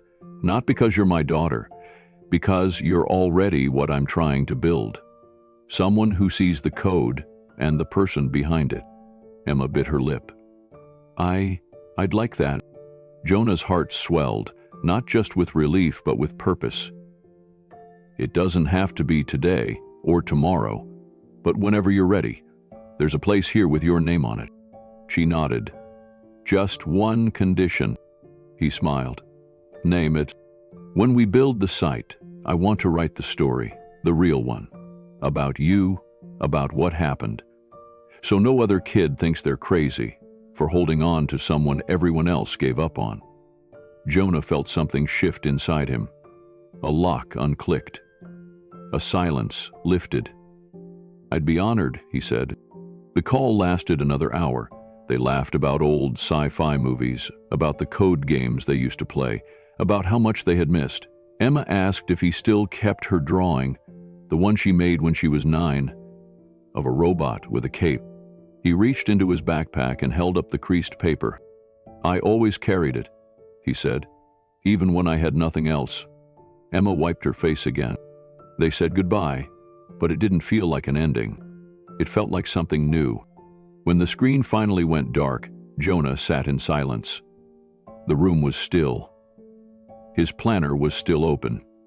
His laptop still glowed. But now, everything had changed. He hadn't just found his daughter. He had reclaimed the part of himself that believed in connection. And with it, the future of everything he was about to build. The small auditorium inside the Echo Corps headquarters was quiet, save for the soft hum of lights and the rustle of folding chairs being set in neat rows. There was no red carpet, no flashing signs, no celebrity hype. Just a single banner at the front of the room with 3 words printed in plain black font: truth, integrity, restoration. The press had been invited 2 days earlier, with a statement that offered little detail. Keanu Reeves would be making a personal announcement, unrelated to any film or entertainment project. The guest list was short: trusted journalists, tech correspondents, and non-profit media. Jonah stood behind the curtain backstage, heart pounding. He wore a clean gray shirt and dark slacks, freshly pressed by one of the Echo Corps staff. His shoes still felt foreign, but less so than they had a week ago. He held a folded paper in his hand. A short speech, revised again and again until it said only what truly mattered. Keanu stood beside him, adjusting his sleeves. Nervous? Jonah gave a dry laugh. I spent 3 years talking to pigeons in alleyways. This feels like testifying before the world. Keanu smiled. You're not being judged today. You're being restored. From the stage, the crowd buzzed as the host stepped up to the podium. She spoke briefly about transparency and innovation, about voices once lost to silence. Then she introduced Keanu. He walked up calmly, no flash, no pause, and waited for the room to settle. I ask you here today not to promote a cause, but to correct a wrong, he began. Every camera focused. Years ago, a software vulnerability in satellite communications could have endangered humanitarian efforts across several countries. That vulnerability was quietly patched, an anonymous fix, elegant and precise. No one took credit, no one even knew who to thank. He looked toward the curtain where Jonah stood. Until now, a quiet murmur passed through the room. This man, Keanu continued, used to build secure systems for aerospace communications. He was a protector. He exposed a cover-up in one of the country's most high-profile defense firms. Instead of being heard, he was silenced, labeled unstable, let go, and forgotten. Gasps from some of the journalists. While others erased him, he kept working. In the shadows, in shelters, in libraries. He coded by streetlight. He gave without asking for anything. His code saved lives. While others destroyed reputations with silence, he rebuilt meaning with action. Keanu paused, then gestured to the curtain. Today, I'm proud to introduce the director of the GHLST initiative, Jonah Hayes. Jonah stepped out. The light was sharp, but the room felt strangely warm. He walked to the podium and unfolded his page. My name is Jonah, he said quietly, and for a long time, I forgot how to say that without fear. The room went still. I lost everything when I told the truth. I didn't come here to name enemies. I came to reclaim my name. Cameras flashed, but Jonah didn't flinch. I never wanted revenge. I just wanted to belong again. I wanted to do something good with what I still had. And now I get to. He looked at Keanu, then back to the crowd. I asked for $1, just one. Not because I needed the money, but because I needed someone to see me, to test if the world still had space for people like me. He smiled. Turns out it did. Jonah folded the page in half, then placed it gently on the podium. But he didn't leave right away. He stood there for a moment, letting the silence breathe, letting the moment settle not just in the air, but in the bones of everyone watching. Then he stepped aside. Keanu returned to the microphone. What Jonah didn't mention, he said, his voice steady, is that he's already training our first cohort of young programmers. Some of them have never touched a computer in their homes. Some have never had a teacher look them in the eye. But Jonah did, and because of him, they will now build secure systems that help, not hurt, people around the world. The room responded with light applause, not loud or theatrical, but honest, like a collective nod.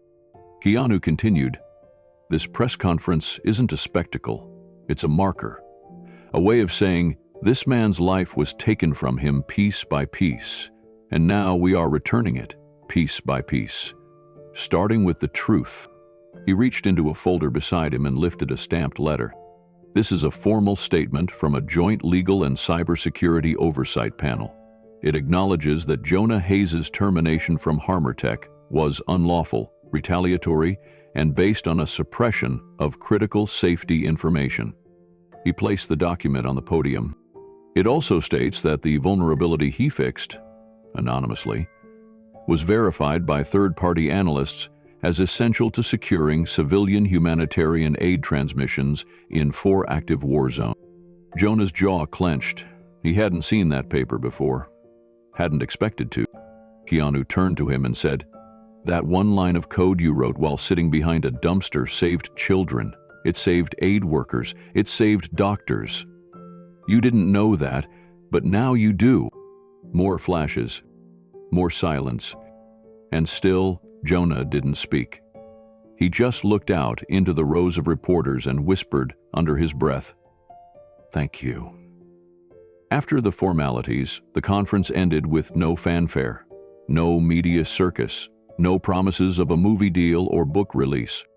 Just Jonah walking out of the room with Keanu beside him, hands in his pockets, the folder still tucked under his arm. In the hallway, Sarah Kim stood waiting. She handed Jonah a thumb drive. "What's this?" he asked. "The raw logs from GHOS's beta server," she said. "The students are already adding their own modules. You inspired them." Jonah smiled. "It's happening, isn't it?" She nodded. "It's already begun." They stepped outside into the afternoon sun. Reporters lingered at a distance, waiting to see if Keanu would pose or speak further. But he didn't. Instead, he clapped a hand on Jonah's shoulder and said, "Come on, let's go build the future." And they walked away, not toward cameras, but toward a quiet black SUV, not toward noise, but toward work. Inside Jonah's pocket was a single dollar bill.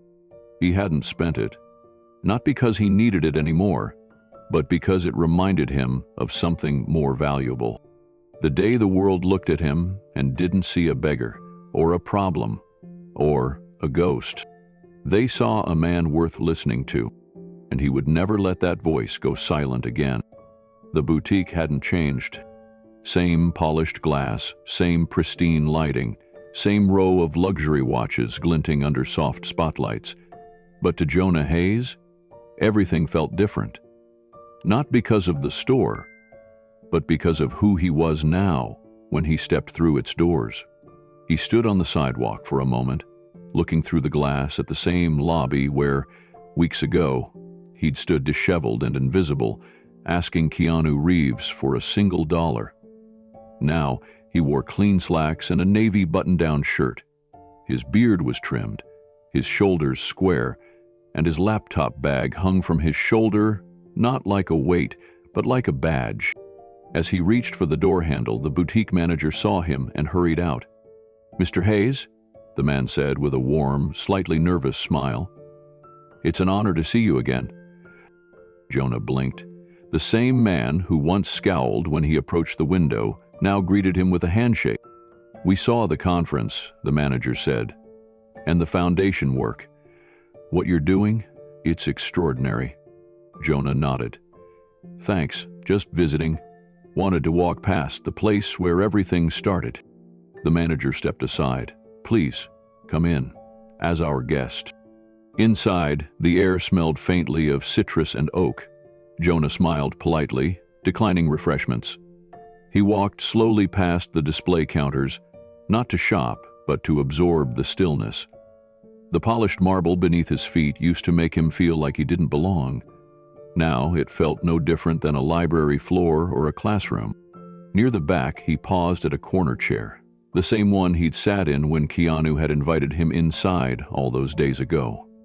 It looked smaller than he remembered. Just then, he noticed movement outside the glass. A boy, maybe 10 or 11, pressed his face curiously against the window. He wore a backpack and held a worn skateboard in one hand. Jonah tilted his head slightly, and the boy quickly looked away. But then he turned back, eyes wide. "You're the man," the boy mouthed through the glass. Jonah walked to the door and stepped outside. The boy took a small step back, but didn't run. "Hey," Jonah said gently. The kid hesitated, then pointed. "Are you the guy from the dollar video?" Jonah chuckled. "I guess I am. You asked Keanu Reeves for $1. But you're like a scientist or something." Jonah smiled. "Something like that." The boy's eyes dropped to the laptop bag. "My brother says you're a hacker. The good kind." Jonah nodded. "I try to be." The boy looked around shyly. "I want to learn, but we don't got a computer at home." Jonah unzipped the front pocket of his bag and pulled out a small, spiral-bound code workbook, the kind his team had designed for their GH letter students. The cover read, "Code for the Curious, Volume 1. He knelt slightly and handed it to the boy. "Start with this," Jonah said. "You don't need a computer to think like a coder. You just need to start asking how things work, why things fail, what makes people safe." The boy clutched the book like it was treasure. "What if I mess up?" Jonah smiled. "That's how you know you're building something worth learning." The boy grinned. "Thanks, mister." "Keep it safe," Jonah said. "One day you'll teach someone else." As the boy walked off, flipping through the first few pages, Jonah looked across the street. Keanu stood near a parked car, sunglasses on, arms folded casually. He didn't wave, didn't smile broadly, but he nodded once, and that was enough. Jonah watched the boy disappear down the sidewalk, workbook clutched tight to his chest. Something stirred in him. Not pride exactly, but a quiet satisfaction. A kind of peace he hadn't known in years. It didn't come from applause or headlines. It came from that small exchange. One curious kid. One honest moment. That was how change started. He turned back toward the boutique and caught his own reflection in the glass door. His image overlapped with the mannequins inside, the watches behind them, the soft lighting. For the first time, he didn't see a contradiction. He saw a bridge between the world that had once rejected him and the one he was helping to rebuild. The boutique manager reappeared, holding a small box. "Mr. Hayes," he said, extending it with two hands. "A gift from the store. Not for show, for meaning." Jonah opened it slowly. Inside was a sleek, minimal wristwatch. Silver frame, dark leather band. On the back, a message was engraved. "Every second counts, thank you for giving them back." Jonah blinked, speechless.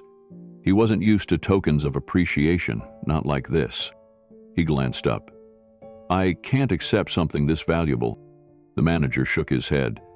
"Mr. Reeves already covered it, said it belonged to someone who helped save lives in seconds." Jonah ran his thumb across the smooth leather strap. He didn't put it on yet. He just held it, feeling the weight. Not of the metal, but of what it represented. He slipped the box into his bag and stepped back out onto the street. Keanu hadn't moved. He was still standing there, calm and silent, letting the moment breathe. Jonah crossed to him. "I wasn't expecting all this," he said. Keanu shrugged gently. "You didn't expect to change lives either, but you did." "I'm still catching up," Jonah admitted. "You're not behind," Keanu replied. "You're exactly where you're supposed to be." They started walking side by side, neither in a rush. "The kid outside," Jonah said, "reminded me of Emma. She used to watch me code, thought I was doing magic." Keanu nodded. "You were?" Jonah smiled at that. It felt good to remember Emma without guilt suffocating every memory. Now, those moments were anchors, not weights. "I used to think the world didn't want people like me," Jonah said quietly. "Too loud when I spoke the truth. Too quiet when I broke down." Beyond other interrupt. "But maybe," Jonah continued, "it wasn't the world, maybe it was just the wrong room, and maybe now I'm building new ones." Keanu stopped walking and turned to him. "You're not just building rooms," he said. "You're building doorways. Ones that don't close behind people once they've passed through." Jonah let that sink in. For all the years he spent unseen, unheard, unacknowledged, this moment made sense of them. Not by erasing the pain, but by giving it a reason. As the afternoon light shifted, Jonah finally reached into his bag and fastened the watch around his wrist. It clicked into place with a soft finality. A new time had begun. The chairs were plastic, mismatched, and scuffed. The overhead lights flickered slightly. And yet, to Jonah Hayes, the small community center gymnasium looked more impressive than any boardroom he'd ever stepped into. This was the room that mattered.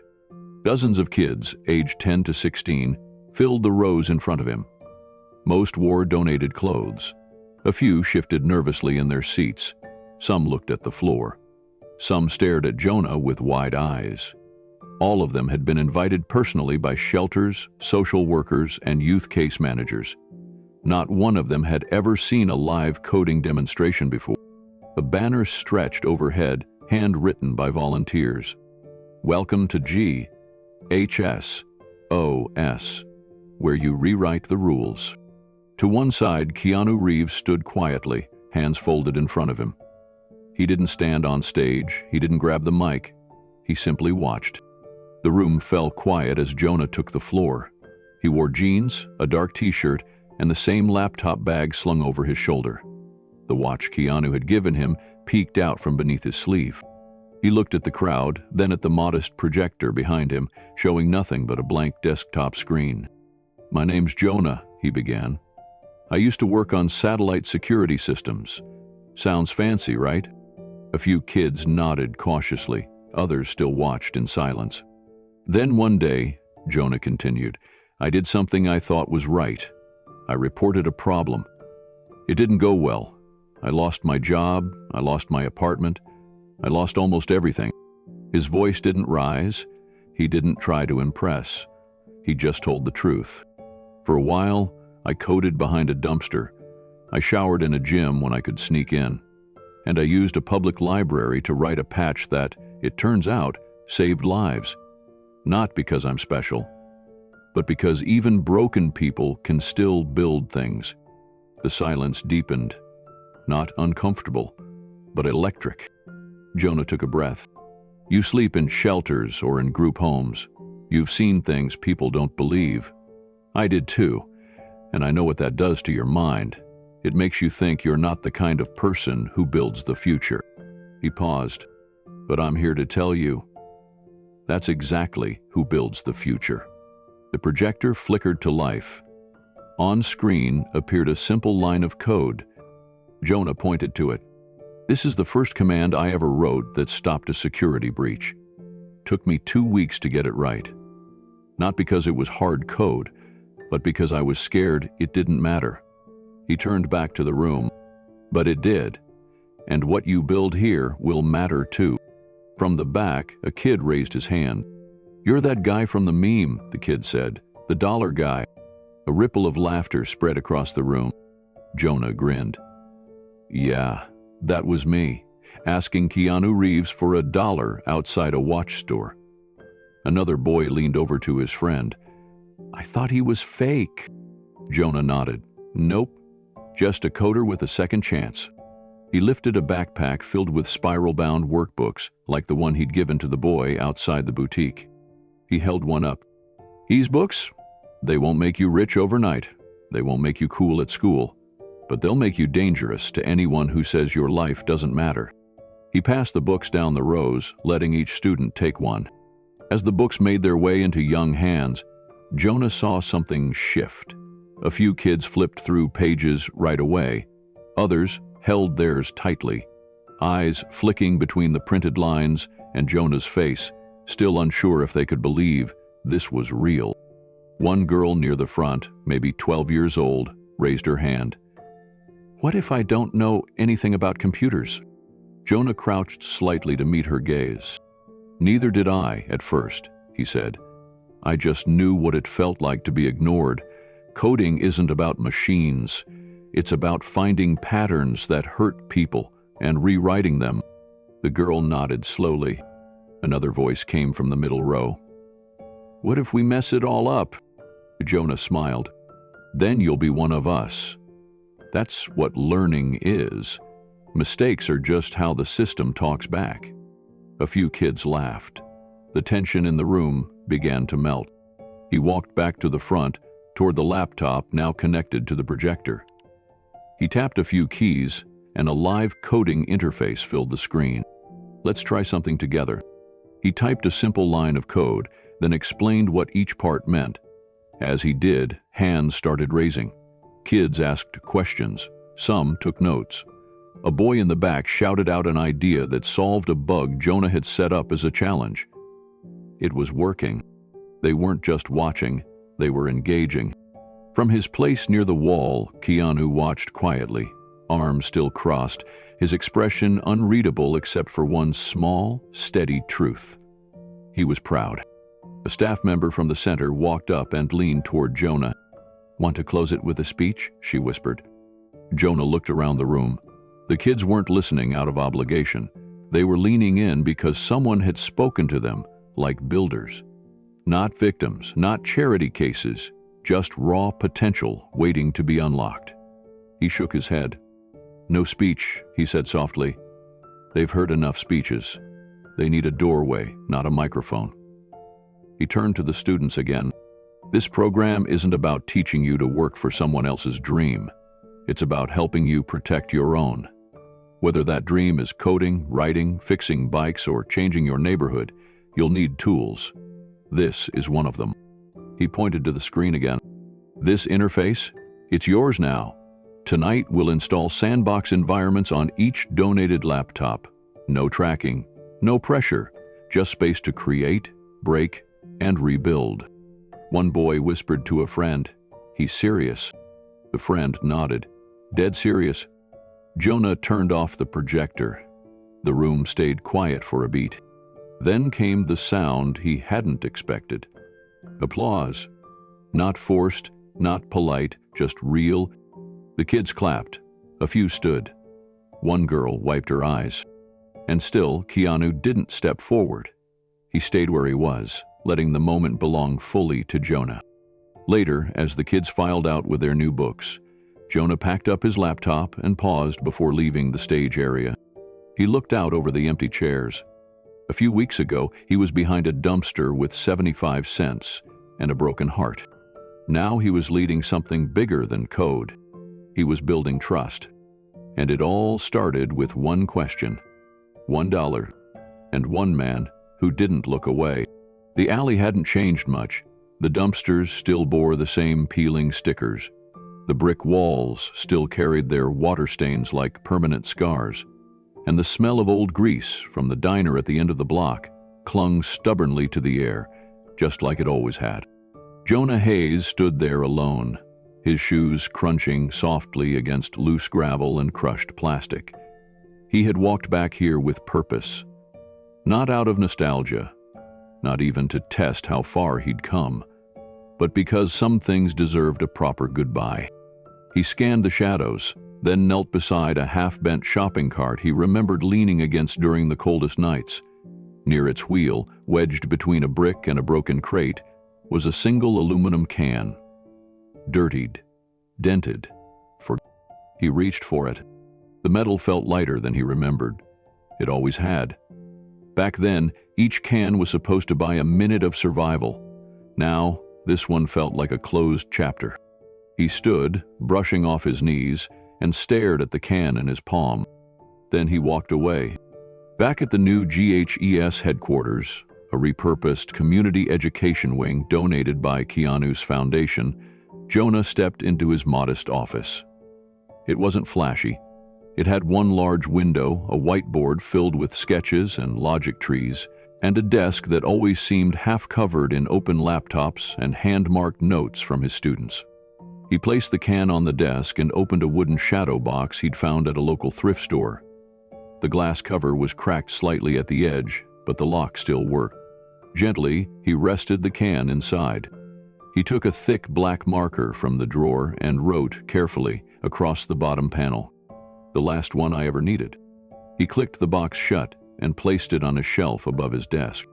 Next to it was the other item that never failed to stop visitors in their tracks: a perfectly preserved dollar bill, mounted in a simple black frame. At the bottom, a handwritten note from Keanu. Some things cost less than $1, but change everything.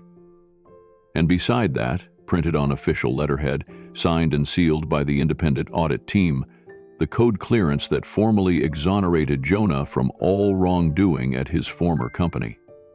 The findings proved that not only had he identified the flaw, they had buried it to protect profits. The trifecta sat on the wall like a private museum, not of achievement, but of endurance. Jonah leaned back in his chair, eyes moving slowly across each item. His hands rested on his thighs, relaxed for the first time all day. He didn't smile. He didn't cry. He just breathed. A knock came at the door. He turned as a teenage girl peeked her head in, holding a stack of completed logic puzzles. "Hey, Mr. Hayes," she said. "I finished the encryption drills early.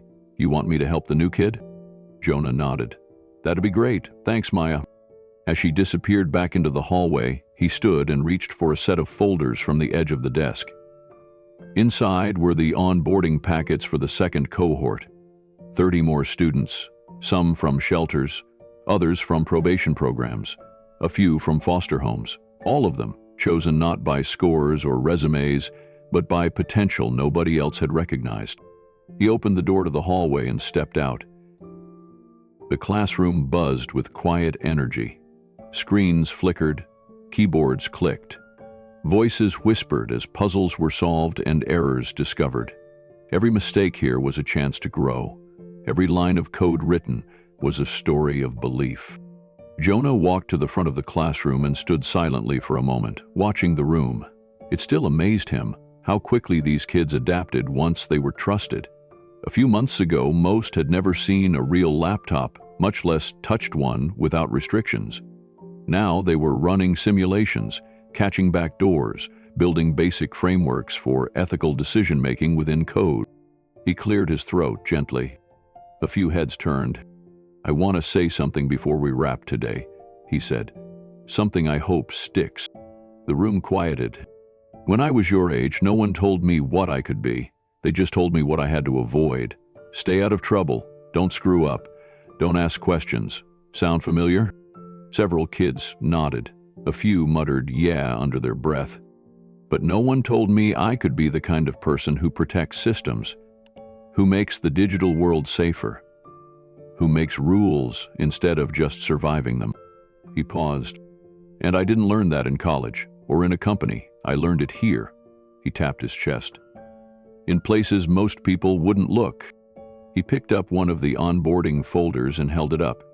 "This isn't a school," he said. "It's a workshop, a forge. You're not just students. You're architects of a new kind of safety." Someone clapped once, then twice. The class followed with light applause, but it was more than polite.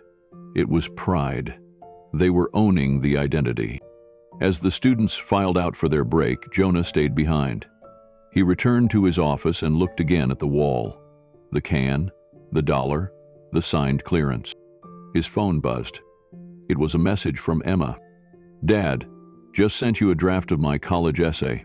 I wrote about GHLS. Hope that's okay." He smiled. His fingers tapped the screen. "You didn't need to ask. You're part of it too. Always." He slid the phone into his pocket and sat back down at his desk. Across from him, a framed quote hung slightly off-center. It had been a gift from Keanu.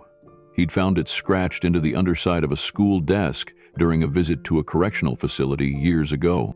He read, "A system is only fair when the most forgotten person can still fix it." Jonah whispered the line out loud, then turned back to his computer. There were still bugs to squash, still tools to refine, still minds to shape. But for the first time in years, he wasn't running from anything. He was building. From scraps. From memory. From the quiet power of being seen. The morning sun filtered softly through the glass of Jonah's office window, casting a warm glow over the small wall of memories, the framed dollar, the audit letter, and the can that started it all. He sat quietly in his chair, fingers interlaced, watching the dust move gently in the light. No calls, no meetings, no lectures today, just stillness. In that silence, his thoughts drifted. The dollar wasn't about money. It never had been. It was a question, one he hadn't even known he was asking until the moment he spoke it aloud. Do I still matter? That morning outside the boutique, when the crowd stared and the cameras rolled, he wasn't looking for a handout. He was looking for a reason to believe there was still a bridge between the man he used to be and the ghost he'd become. And Keanu, he didn't just answer that question with a dollar. He answered it with dignity. Jonah stood and walked over to the wall, running a fingertip along the glass of the shadow box that held the can. He read the words again. The last one I ever needed. He smiled faintly, then reached for the file on his desk labeled mentorship. The GHOC SS program had grown faster than anyone expected. 5 cities now. Dozens of kids had completed their first security builds. 3 had even launched their own projects. But the part Jonah cherished most wasn't in the data. It was in the second chance interviews. Every month he sat down with someone who was where he had once been, unhoused, broken, buried in shame, or just lost inside a system that had no room for nuance. They didn't come in looking for pity. They came in wondering if someone like Jonah could really see them. And he always could. He saw it in the way they carried their backpack, in how they talked around their resume, avoiding the prison stint or the addiction year or the dishonorable discharge. He listened, and then he handed them a new document. Not a job offer, not a miracle. A plan, a path, and most importantly, proof that someone believed they still had a place. This month, one of his mentees had landed a junior audit role with a nonprofit in Atlanta. Another had just moved into a shared apartment with 3 other former students. They'd hung the words "pattern breakers" above their kitchen table. Jonah couldn't stop thinking about that phrase. Pattern breakers. That's what they were, and maybe that's what he'd always been, even when the world tried to reduce him to just homeless, whistleblower, or problem. He turned back to his desk and opened his laptop. A new video link sat in his inbox, sent from Keanu's team. The documentary was finished, titled simply, Code and Dignity. It opened with no music, just the sound of footsteps in an alley, a camera following the path Jonah used to walk, past dumpsters, past cans, past that dented cart where everything had once felt lost. The narration came in softly. A man asked for $1 and found a doorway instead. Jonah leaned back and closed his eyes, letting the words settle. This wasn't about fame. It never was. It was about making sure the next kid didn't have to disappear just to be heard. Later that afternoon, the hallway outside Jonah's office filled with soft laughter and muted footsteps. The door opened gently. He looked up. Emma stood there, a soft scarf around her neck and a nervous smile tugging at the corners of her lips. Neither spoke. She crossed the room slowly, her eyes flicking from the framed dollar to the code letter to the can in the shadow box. She reached the desk and stopped, her hand hovering just above the edge. Jonah stood up, eyes full. He opened his arms. Emma stepped forward and fell into them. They didn't need words, not today. The apology had already passed between them in glances, in late-night texts, in whispered memories from the forum where they had once unknowingly shared code.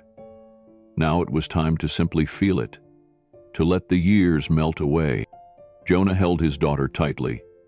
His chin rested gently against the top of her head, and for the first time in years, his heart didn't feel like it was hanging on by threads. It felt whole. After a long silence, she pulled back just enough to look at him.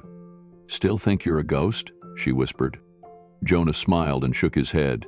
"Not anymore."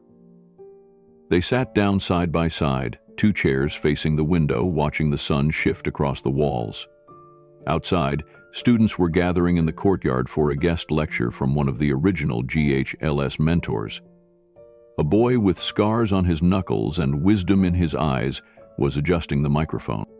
Jonah squeezed Emma's hand. "I used to think code was just logic," he said. "Now I know. It's survival. It's storytelling. It's a map to rebuild when everything's broken." Emma nodded. "You're giving them the tools," she said. "But more than that, you're showing them they're not broken to begin with." A quiet hum filled the room, hope like background music. And now, to you, the person watching this, have you ever had someone believe in you when you didn't believe in yourself? Maybe it was a teacher, a friend, a stranger who looked past what you'd become and saw who you could still be. Or maybe you're still waiting for that moment, that person. Let this story be proof that it can happen, that the smallest act, a single dollar, a single look, a single choice, to listen instead of judge, can change everything. So drop a comment below if you think second chances should be for everyone, and tell us, what would you do with yours? Because out there, someone else might be reading, someone who needs your story the way Jonah once needed his. And maybe, just maybe, your words are the bridge they've been waiting for.